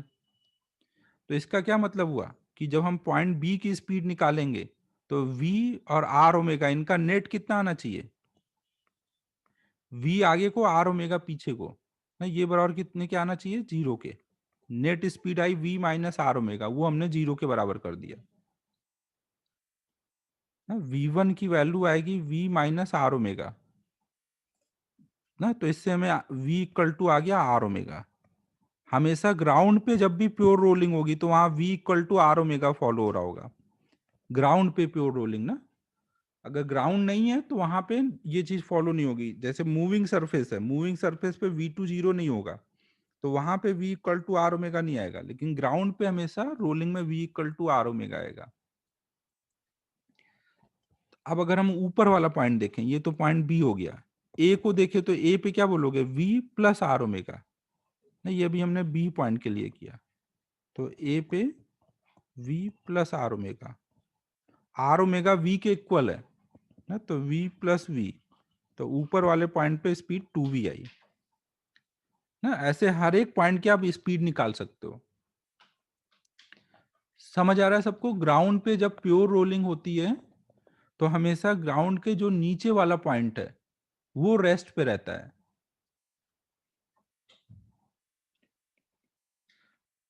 अब ये आपको थोड़ा सा सुनने में अजीब लगेगा कि ग्राउंड पे हमारा जैसे स्कूटी चला रहा हो, व्हील चल रहा है, लेकिन नीचे वाला पॉइंट रेस्ट पे, ये कैसे हो रहा है ना? नीचे वाला पॉइंट रेस्ट में, ये आपको सुनने में थोड़ा सा अजीब लगेगा, बट रियलिटी यही है कि ऐसा हो रहा है। अब इसको मैं फील कराऊंगा बट थोड़ी देर बाद ना, अभी नहीं। अभी आप मान लो कि नीचे वाला पॉइंट रेस्ट पर है, थोड़ी देर बाद मैं एकदम सही से आपको फील करा दूंगा।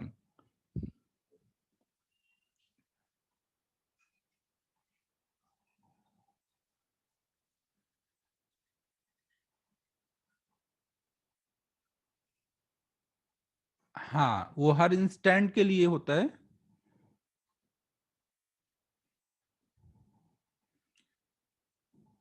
या बोलो तो अभी फील करा देता हूँ, 2 मिनट लगेगा, फिर ये चीज कंटिन्यू करेंगे।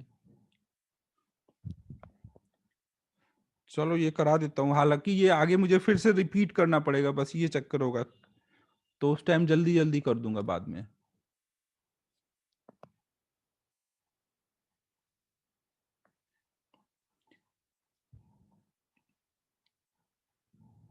ये ग्राउंड पे बस मैं बोल रहा हूँ ना, ग्राउंड पे प्योर रोलिंग के टाइम पे v equal to R omega होता है। अब इस चीज को आप देखो, आप ऐसे समझ सकते हो, मान लो मैंने एक स्क्वायर प्लेट ली, ये क्यूब ले लिया मान लो ऐसा कोई, इसको रफ सरफेस पे रखा हुआ है, एक रफ सरफेस पे रखा है ना, सफिशियंट फ्रिक्शन है। सफिशियंट फ्रिक्शन है तो क्या होगा, आप जब फोर्स लगाओगे तो ये स्लिप नहीं होगा, लेकिन जब ज्यादा फोर्स लगाओगे तो क्या होगा, ये इस एज के अबाउट ऐसे टॉपल होने लगेगा, ऐसे घूमने लगेगा ना। तो मान लो ये ए है, ये बी है, ये सी है, ये डी है ना। जब आप ज्यादा फोर्स लगाओगे तो क्या होगा, ये सी के अबाउट ऊपर उठने लगेगा।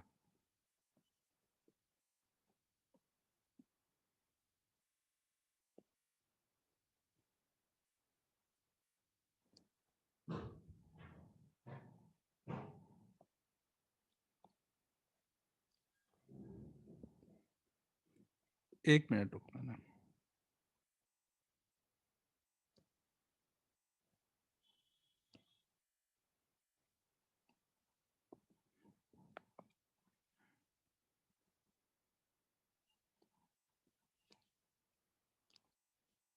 ये कुछ समझ आया मैंने क्या बोला?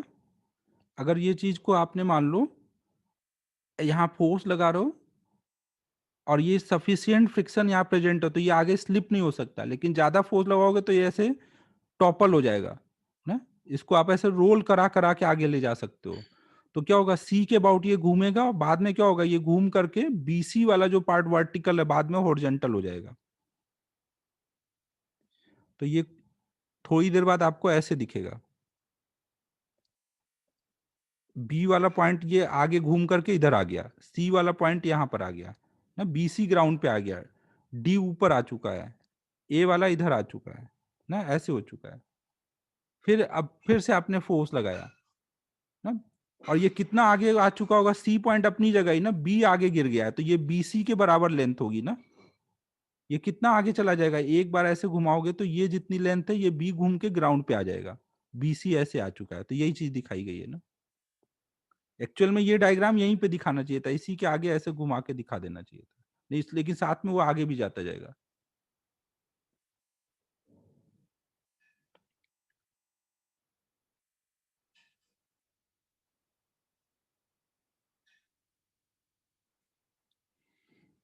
श्रेयस तू शांत रहे भाई थोड़ी देर, कुछ भी उल्टा सीधा डाउट पूछ देता है बीच में। अब देखो फिर से हम फोर्स लगा रहे हैं कॉन्स्टेंटली है ना, ये सफिशियंट फ्रिक्शन प्रेजेंट है, तो अब क्या होगा, अब ये बी के अबाउट घूमेगा ना, ये बी के अबाउट घूमेगा, और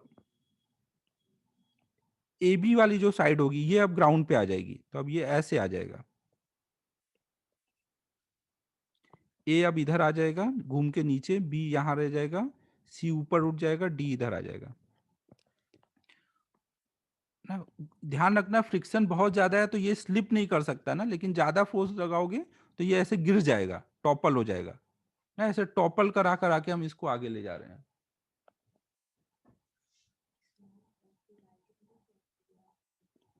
फिर और फोर्स लगाओगे तो अब डी वाला नीचे आ जाएगा, ए वाला इधर हो जाएगा। अब ये समझ आ पा रहा है मैं क्या बोल रहा हूँ?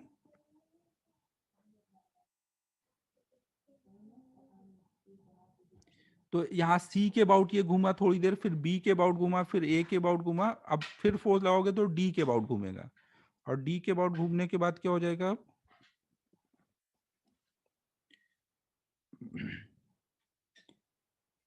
सी डी नीचे आ जाएगा ना। अब आगे अगले डायग्राम में क्या हो जाएगा, सी नीचे आ चुका होगा ना, डी अब इधर दिख रहा होगा, ए इधर आ चुका होगा, बी तो फिर से वहां पे पहुंच गए जहां से शुरू हुआ था। एक कंप्लीट रोटेशन में, एक कंप्लीट रोटेशन मतलब यहां से फर्स्ट पोजीशन से शुरू किए तो यहां तक आना, ये एक कंप्लीट रोटेशन है। और एक कंप्लीट रोटेशन में अगर मान लो टी टाइम लगाए तो हर एक एज के अबाउट कितनी कितनी देर घुमा होगा, 4 एज थे ना, 4 एज थे, तो हर एक एज के अबाउट वो कितनी देर घुमा होगा, T/4, T/4 ऐसे चल रहा होगा ना। और यहाँ पे कोई स्लिपिंग नहीं हुई ना, इस पॉइंट के अबाउट वो रोटेट हुआ, फिर इस पॉइंट के अबाउट रोटेट हुआ, फिर इस पॉइंट के अबाउट, ऐसे रोटेट कर करके आगे बढ़ रहा है। पॉइंट सी जो ग्राउंड के कांटेक्ट में है, इसके अबाउट जब वो घूम रहा है तो ये अब ये पॉइंट चल रहा था, पॉइंट सी, क्या पॉइंट सी आगे जा रहा था? नहीं जा रहा है ना, लेकिन फिर भी ये पूरी बॉडी तो आगे जा रही है ना, पूरी बॉडी आगे गई, लेकिन जो पॉइंट नीचे कांटेक्ट में था वो क्या आगे गया ना, वो नीचे आगे नहीं गया है ना। अगर इसका टाइम पीरियड टी है, पूरा पूरा एक कंप्लीट रोटेशन का, मतलब जिस पोजीशन से चले उस पोजीशन तक आने का टोटल टाइम टी है, तो 1/4 टाइम तक वो एक एज के अबाउट घूमा होगा। अब अगर क्यूब की जगह मान लो आपने रेगुलर हेक्सागोन ऐसे लिया होता,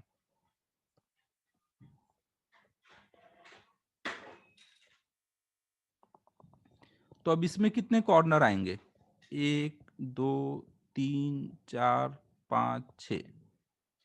अब ऐसे ही अगर मैं फोर्स लगाऊं और सफिशियंट फ्रिक्शन है, स्लिपिंग नहीं होगी, तो हर एक कॉर्नर के अबाउट क्या होगा, एक एक बार घूमेगा वो, कॉर्नर आगे नहीं चलेगा ना, कॉर्नर के अबाउट घूम घूम के बॉडी आगे जाएगी, और हर एक कॉर्नर के अबाउट वो कितनी देर घूमेगा, T/6।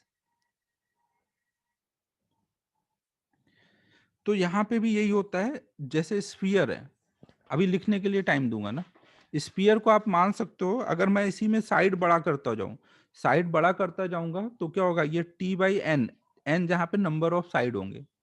स्फीयर को आप मान सकते हो कि एक पॉलीगॉन है जिसका नंबर ऑफ साइड बहुत बड़ा है ना। स्फीयर को आप क्या मान सकते हो कि वो भी एक पॉलीगॉन है जिसमें एन जो है बहुत बड़ा है, टेंडिंग टू इन्फिनिटी। तो उसका जो हर एक पॉइंट होगा कांटेक्ट में, उसके अबाउट वो बॉडी घूमेगी बार बार, ऐसे घूम घूम के आगे बढ़ रही है। और जो एक पॉइंट के अबाउट वो घूमने का टाइम कितना होगा, T/N, तो एन टेंडिंग टू इनफाइनाइट है, तो ये पूरा टाइम टेंडिंग टू क्या होगा,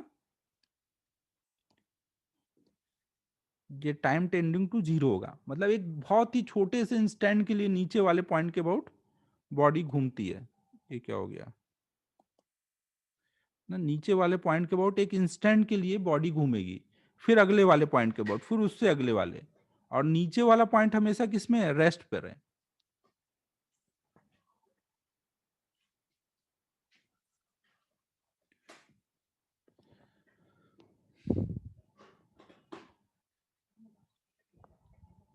ठीक है, सबको आइडिया लग गया सही से।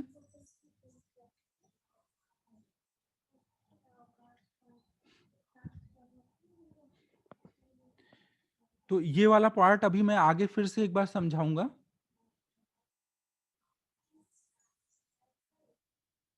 ना अभी आगे एक टॉपिक हम लोग पढ़ेंगे, इंस्टेंटेनियस एक्सिस ऑफ रोटेशन। आपने देखा ना इसके अबाउट कितनी देर के लिए रोटेट हो रहा है, एक इंस्टेंट के लिए। तो यहां से जो एक्सिस पास हो रहा है उसको हम बोलते हैं इंस्टेंटेनियस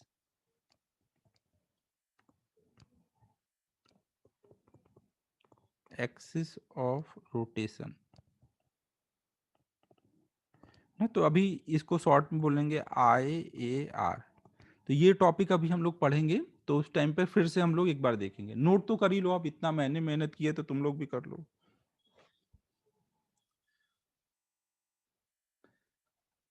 लिख लो भाई, लिख लो।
नोट होने के बाद बोल देना।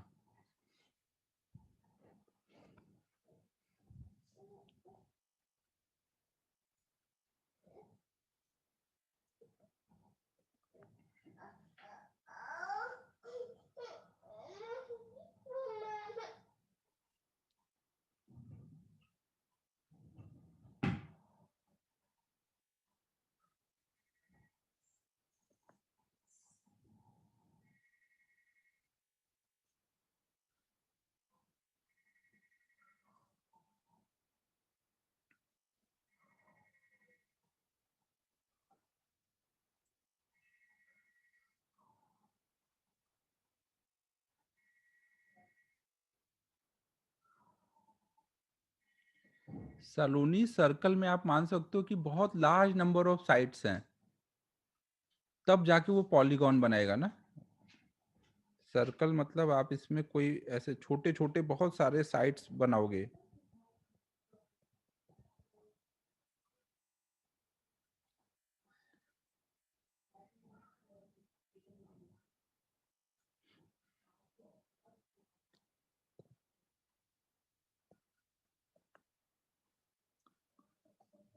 सर्कल अगर आपको नहीं,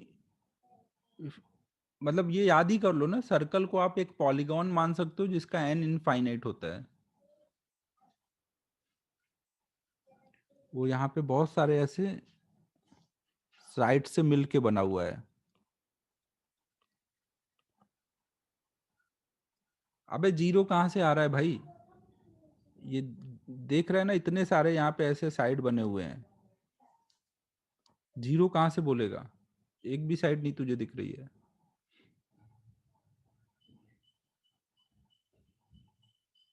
इसको छोटे छोटे बहुत सारे साइड में ऐसे डिवाइड कर सकते हो ना।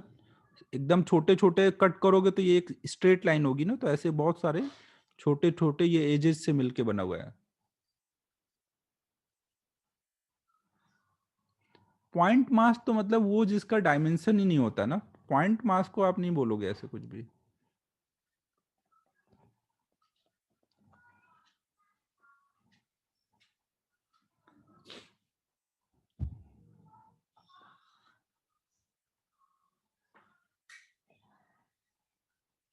श्रेयस अनम्यूट करके बताओ क्या डाउट पूछ रहे हो।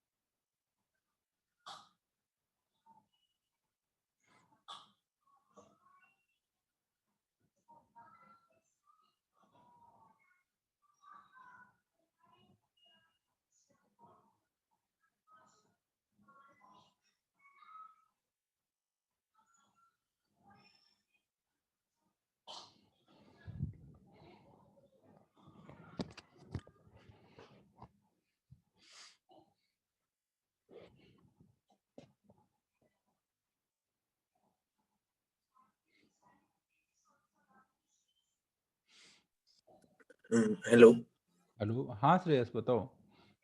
सर, हमने फ्रिक्शन में वो उस टाइम सम किया था कि हाँ, उसमें ऐसा बोला था कि पॉइंट ऑफ एप्लीकेशन चेंज करे तो फ्रिक्शन चेंज होगा पॉइंट ऑफ एप्लीकेशन किसका बोल रहे हो? क्या फोर्स का। पॉइंट ऑफ एप्लीकेशन चेंज करें तो तो मोशन अलग अलग, एक मिनट मुझे वो देखना पड़ेगा।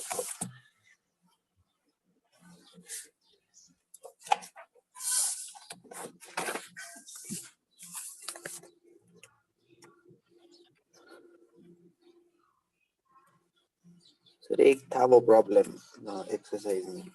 तू जाने दे भाई, अच्छे से देख लेना। अभी यहाँ पे कुछ भी लेना देना नहीं है जो भी तू पूछना चाह रहा है उससे। नहीं सर, उस टाइम पे हमने बोला था कि जो पॉइंट ऑफ एप्लीकेशन है वो चेंज करे फिर भी बॉडी आगे ही बढ़ेगी, ऐसे प्रॉपर्ली नहीं होगी उस टाइम पे बोला। तू देख लेना भाई श्रेयस, क्यों टेंशन ले रहा है? अगर कुछ ऐसा होता तो मैं तुझे बताता, अगर अभी यहाँ कोई यूज है उस कुछ ऐसा चीज का। हाँ, एक एक मिनट सर। Work over.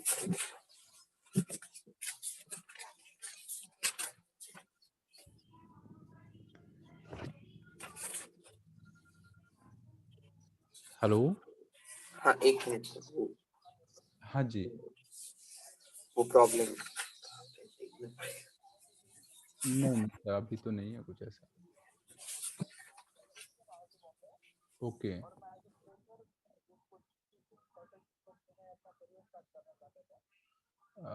मैं आपको थोड़ी देर बाद कॉल करता हूँ, एक्चुअली मैं अभी क्लास में था।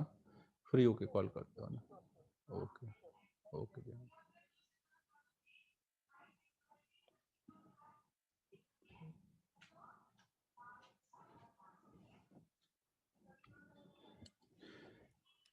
तो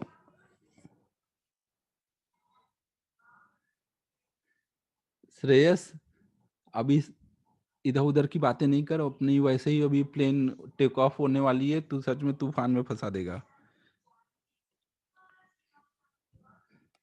अरे अमन, कितनी देर लिखेगा? इसके पीछे जाना है क्या, ये वाला?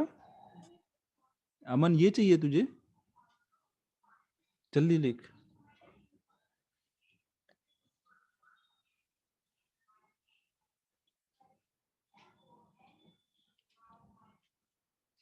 श्रेयस, तुझे मुझे व्हाट्सएप पे फोटो भेज देना और वॉइस मैसेज भेज देना, क्या डाउट है मैं देखता हूँ अगर कुछ है इसमें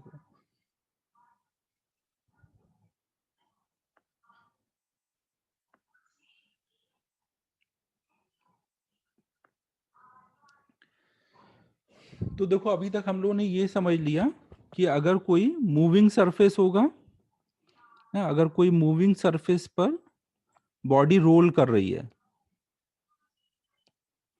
तो नीचे वाला पॉइंट उस टाइम पे रेस्ट पे नहीं होगा। v1 बराबर v2 होगा, और अगर v1 not equal to v2 है तो वहां पे हम बोलेंगे स्लिपिंग हो रही है।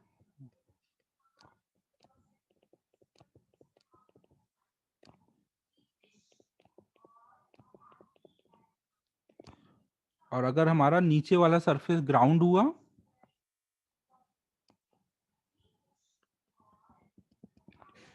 तो उस केस में v1 v2, तो v1 equal to v2 equal to 0 हो जाएगा।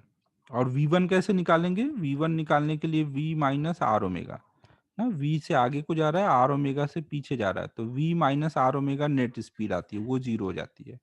तो उससे हमारा v equal to R omega आया ग्राउंड पे प्योर रोलिंग के लिए। अब देखो ग्राउंड पे ये भी हो सकता है कि v मान लो ज्यादा हो ओमेगा कम हो। अगर कभी ऐसा हो जाए कि v is greater than R omega, अगर v greater than R omega होगा, ग्राउंड के केस की बात चल रही है ना, तो नीचे वाले पॉइंट का v आगे को है, आर ओमेगा पीछे को है, और v बड़ा है आर ओमेगा से, तो नीचे वाले पॉइंट की नेट स्पीड किधर को आएगी, नीचे वाले पॉइंट की इस टाइम पे नेट स्पीड आगे को आएगी ना, v माइनस आर ओमेगा। ये जीरो नहीं हो पाएगी इस बार ना, और ग्राउंड तो अपनी जगह रुका हुआ है। तो अब नीचे वाला ग्राउंड के पॉइंट पे ये ऊपर वाला पॉइंट क्या कर रहा होगा, आगे जाता दिखेगा ना, ग्राउंड के पॉइंट पे ये वाला इस व्हील का पॉइंट आगे जाता दिखेगा ना, तो वहां पे स्लिपिंग हो रही होगी, और इस स्लिपिंग को हम नाम देंगे फॉरवर्ड स्लिपिंग, क्योंकि वो आगे जा रहा है ना, आगे कोई पॉइंट स्लिप हो रहा है। ये सिचुएशन कब होती है, जैसे कभी आप स्कूटी से जा रहे हो, अचानक से ब्रेक लगा दो, ब्रेक लगाते ही क्या होता है, ब्रेक क्या होता है, व्हील को पकड़ लेता है, तो ओमेगा उसका कम हो जाता है ना, व्हील को जैसे ही ब्रेक पकड़ता है उसको घूमना बंद हो जाएगा। तो अब क्या होता है, v अब भी है, ओमेगा कम हो गया, तो v माइनस आर ओमेगा, नीचे वाले पॉइंट की स्पीड ज्यादा हो जाती है, तो वो ग्राउंड को ऐसे रब करता हुआ आगे जाता है। तो आप देखोगे अगर अचानक से ब्रेक लगा दो तो रोड पे निशान बन जाता है स्लिपिंग का। आपने देखा होगा कभी अचानक से तेज ब्रेक लगाओ तो पूरा स्लिपिंग का निशान आ जाता है ना? वो कब होता है, हाँ ब्लैक ब्लैक। चमन एकदम सही, इन सब चीजों में तो एकदम एक्सपर्ट है, कलर भी याद कर रखा है चमन ने।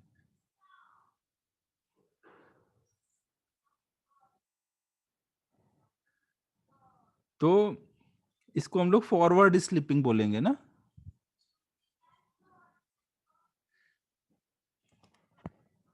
और इस टाइम पे देखोगे फ्रिक्शन जो लगेगा, जब ये व्हील का पॉइंट इसको रब करके आगे जा रहा होगा, तो फ्रिक्शन किधर लगेगा, ये जो ग्राउंड है वो व्हील पे फ्रिक्शन किधर लगा रहा होगा,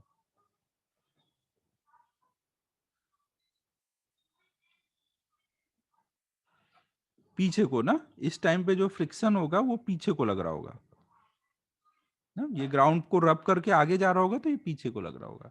तो ये हमारी फॉरवर्ड स्लिपिंग हो गई ना। ग्राउंड पे जब v greater than R omega होता है तो वहां स्लिपिंग होती है ना।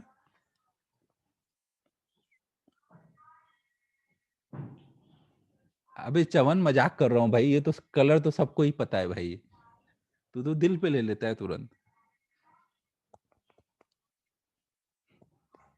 अगर v less than R omega हो जाए, अगर v less than R omega होगा तो उस टाइम पे क्या होगा, v कम है और ओमेगा ज्यादा है, तो पीछे वाले पॉइंट की स्पीड आर ओमेगा वाली वैल्यू ज्यादा होगी, v की वैल्यू कम होगी। तो अब वो ग्राउंड पर किधर जाता दिखेगा, इसका कांटेक्ट वाला पॉइंट, अगर आर ओमेगा ज्यादा होगा तो ग्राउंड पे जो कांटेक्ट पॉइंट है वो पीछे को जाता दिखेगा। हाँ, नेट स्पीड इस बार पीछे को दिख रही होगी ना, आर ओमेगा माइनस भी पीछे को, और ग्राउंड अपनी जगह रेस्ट पर है। तो ग्राउंड पे ये पॉइंट क्या हो रहा होगा, पीछे जा रहा होगा, तो इसलिए इसको हम लोग नाम देंगे बैकवर्ड स्लिपिंग।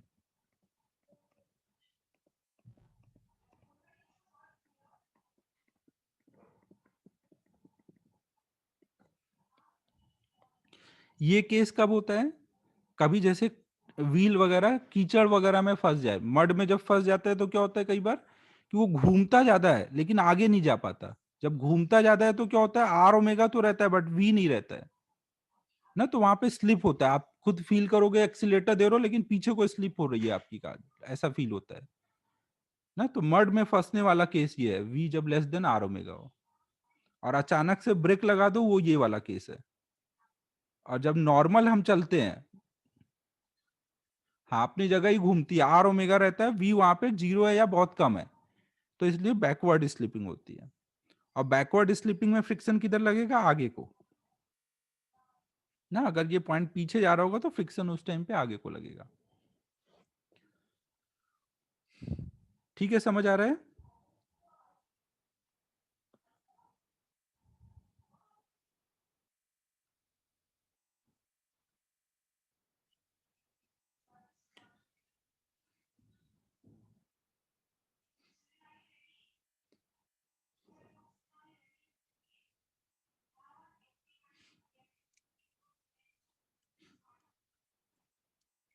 नोट कर लो यहां तक। जब हम लोग नॉर्मल चल रहे हैं, जैसे जब v equal to R omega है, तो जब आपने ना ब्रेक लगाया है ना, मड में फंसे हो, तो नॉर्मल ये सिचुएशन रहती है।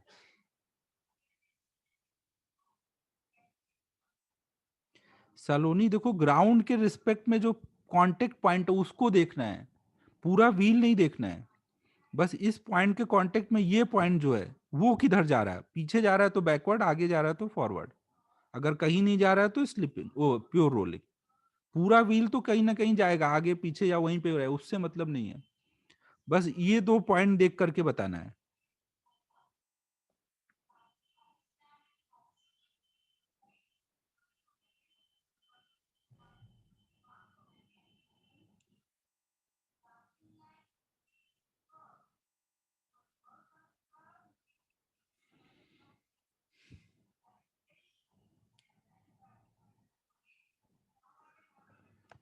श्रेयस, ज्यादा डाउट नहीं पूछने का, चुपचाप नोट करते जाओ, थोड़ा पढ़ो, अभी समझ आएगा।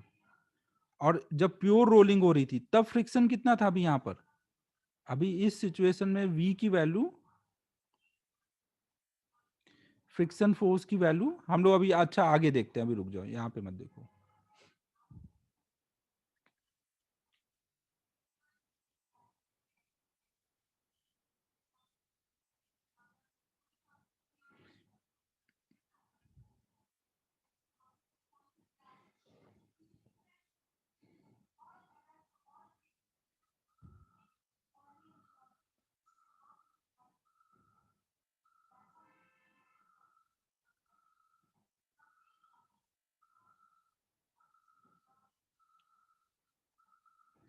श्रेयस, वो मैंने एक एग्जांपल बताया, मड वाला केस। मड जैसा कुछ भी हो सकता है, कई बार घूम ज्यादा रहा है बट आगे ट्रांसलेट कम हो रहा है, तो वो सिचुएशन को में ये पॉइंट पीछे जाएगा ना, तो उसको रिलेट करने के लिए मैंने एक एग्जांपल दिया मड वाला।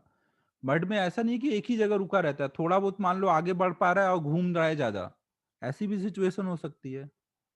कम मड में फंसा हुआ है तो घूम रहा है ज्यादा बट थोड़ा आगे ट्रांसलेट हो रहा है। सिद्धेश को पक्का पता होगा, सिद्धेश के चवन के घर के सामने कोई तो व्हील फंसा होगा मड में।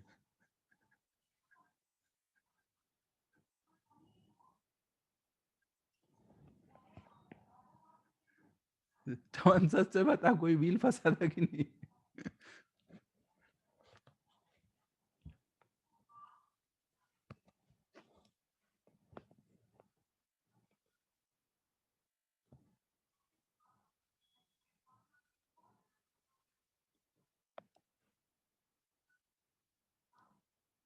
कोई नहीं, देखा तो होगा कभी, तेरा भी हो सकता है स्कूटी वगैरह का व्हील फंस गया हो कभी मड वड में।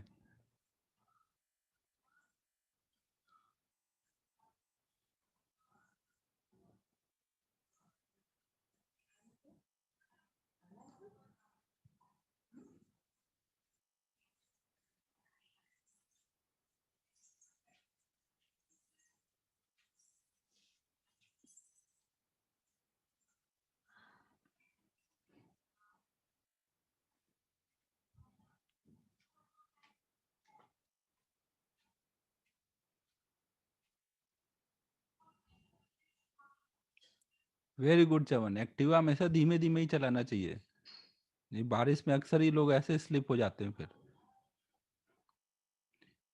लिखते रहना तुम लोग, फालतू की बातों में मन बहुत लगता है, लिखना मत बंद कर देना।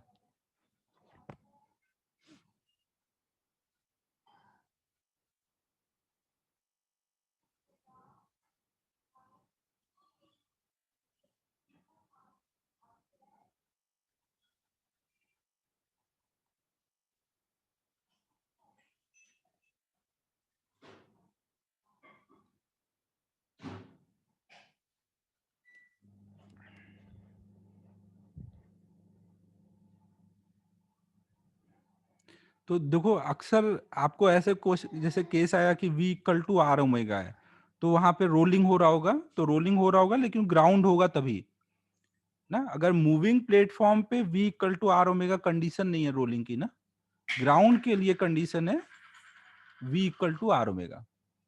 हाँ, फ्रिक्शन भावेश हमेशा less than mu M G या उसके इक्वल होगा ना। काइनेटिक है तो less than mu M G, या जो भी म्यू दिया होगा, म्यू के अगर दिया है तो म्यू के एम जी, वो कर लेंगे, फ्रिक्शन फोर्स वगैरह भी देखेंगे आगे। बात समझो सभी। अगर मैंने बोला कि v equal to R omega है तो व्हील प्योर रोलिंग कर रहा होगा, ये स्टेटमेंट सही है? If v is equal to R omega then wheel is doing pure rolling. नहीं, ये स्टेटमेंट सही नहीं है।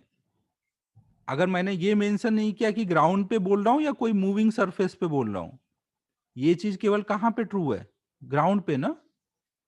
अगर मैं बोलूं कि if v is equal to R omega then wheel is doing pure rolling on the ground, तो स्टेटमेंट सही है ना। लेकिन अगर मैंने ग्राउंड मेंशन नहीं किया तो वहां पे ये चीज नहीं होगी ना, v1 one equal to V two, अगर v2 जीरो नहीं है तो v equal to R omega नहीं आएगा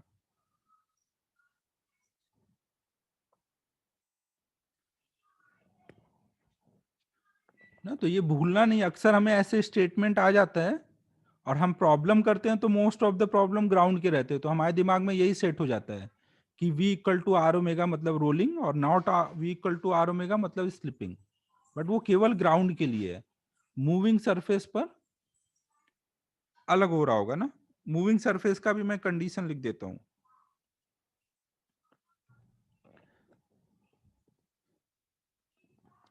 अगर कोई व्हील है जो v से जा रहा है, ओमेगा से घूम रहा है, मान लो ट्रेन के अंदर आपने कोई बॉल को रोल करा दिया, तो ट्रेन का पॉइंट क्या हो रहा होगा, अब आगे को मूव कर रहा होगा।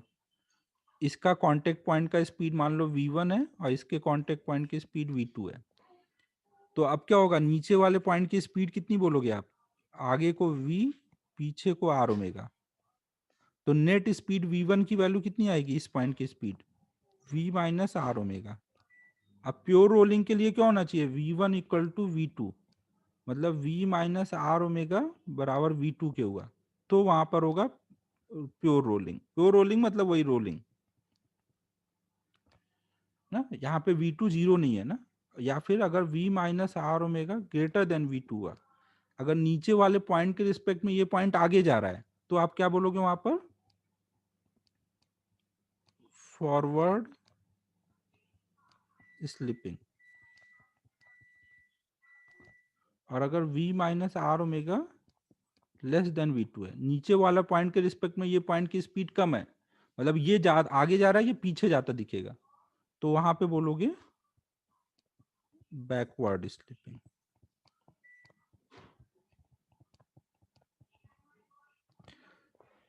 ये पॉइंट सबको क्लियर है?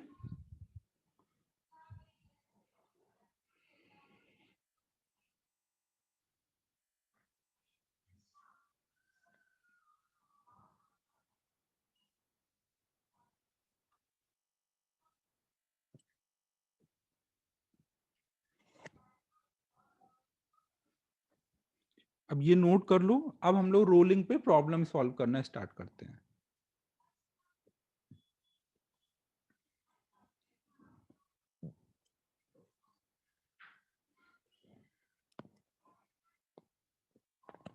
ये जो रोलिंग की कंडीशन है, ये जो हमने वेलोसिटी को लेकर के लिखा है, वो सेम चीज एक्सेलरेशन को भी लेके वैलिड होगा ना।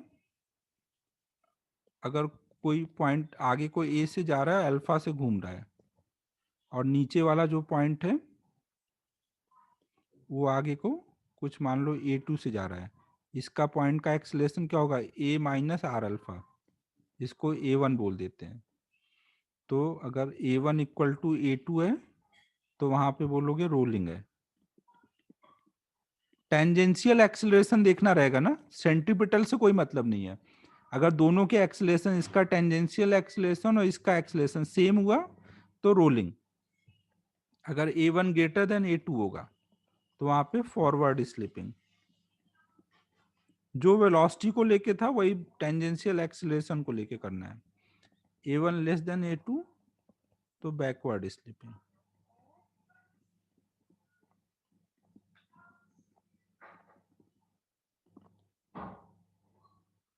हाँ, इस संडे टेस्ट होगा ना।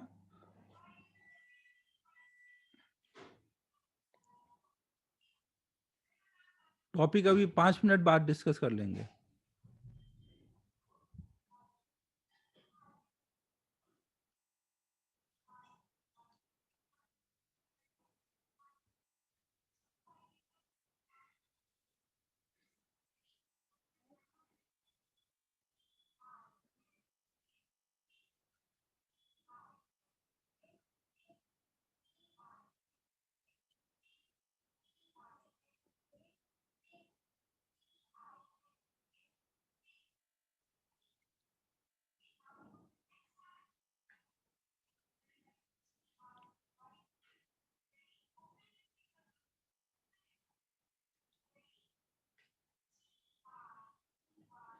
नहीं नहीं सलोनी, देखो ये जब एक साथ चलेंगे उसके लिए टेंजेंशियल एक्सेलरेशन देखना होता है ना, परपेंडिकुलर वाले एक्सेलरेशन से कोई मतलब नहीं है ना। अगर इनको एक साथ चलना है, इन दोनों की वेलोसिटी, इधर वाली वेलोसिटी सेम होगी, वो कब होगी, जब इधर का एक्सेलरेशन दोनों का सेम होगा ना। केवल टेंजेंशियल एक्सेलरेशन लेंगे ना स्फीयर वाले पॉइंट का।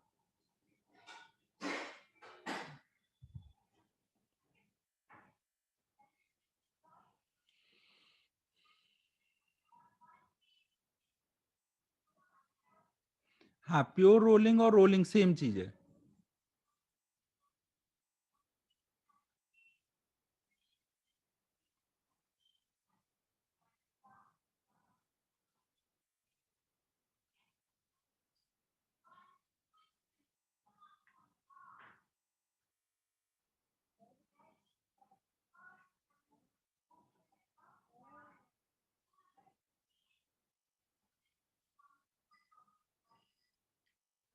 सरायु क्रैश करा देगी तू प्लेन, ऐसे अभी डाउट पूछेगी। अभी शांति बना, जितना मैं बोल रहा हूँ उतना चुपचाप नोट करते जा, थोड़ी पढ़ लेगी खुद ही, फिर ये सब आंसर कर लेगी। अभी सिंपल रहने दे चीजों को। अभी बस आप ऐसे समझ लो कि मैंने यहाँ पे अगर मान लो V1 इक्वल टू V2 लिखा है, तो दोनों साइड डिफ्रेंशिएट करके A1 इक्वल टू A2 लिख दिया है ना। उसी कंडीशन से एक्सेलरेशन वाली कंडीशन बना दी है। V1 V2 इक्वल है तो A1 A2 इक्वल आ गए हैं। बाकी थोड़ा हम लोग पढ़ेंगे तो ये सब आंसर आप खुद से कर पाओगे।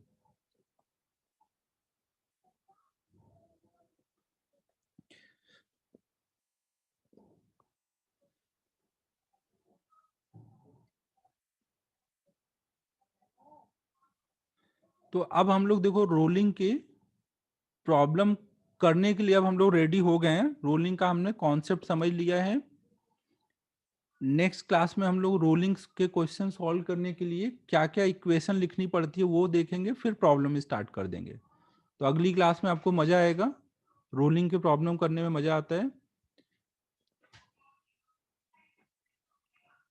अब आज वाला जो भी समझाया है वो अच्छे से एक बार रिवाइज कर लेना। अब टेस्ट के डिस्कशन का देख लेते हैं, टॉपिक वाइज टेस्ट का। फिजिक्स का टॉपिक तो रोटेशन रहेगा।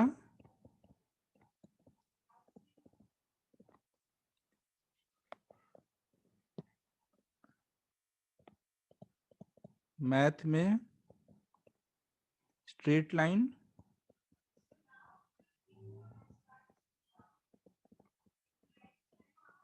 और केमिस्ट्री में जीओसी। जीओसी कंप्लीट हो गया या अभी चल रहा है? हो गया होगा कंप्लीट शायद ये तो ना।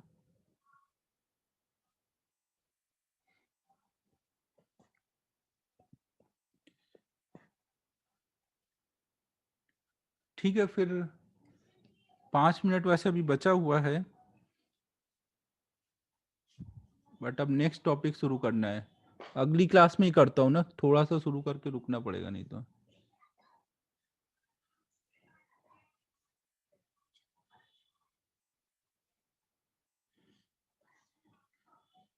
ठीक है बच्चों, फिर नेक्स्ट क्लास में ही मिलते हैं ना। भावेश आ जाता है यार, मेरे पढ़ाए हुए बच्चों को तो ज्यादातर बच्चों को आ जाता है रोटेशन, बाकी का तो ज्यादा मुझे नहीं बोल पाऊंगा। ये तुम लोग डाउट वीजीएम सर से पूछना, उनको अभी रोटेशन के बाद फिजिक्स पढ़ना बंद कर दिया था उन्होंने। होमवर्क आज तो नहीं दे रहा हूँ,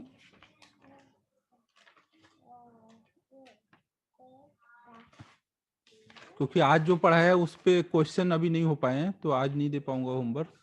नेक्स्ट क्लास में देंगे, तब तक रिवीजन ही कर लो ना।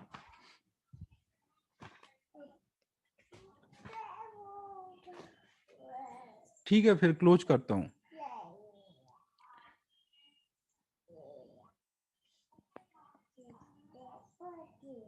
Bye everyone, bye.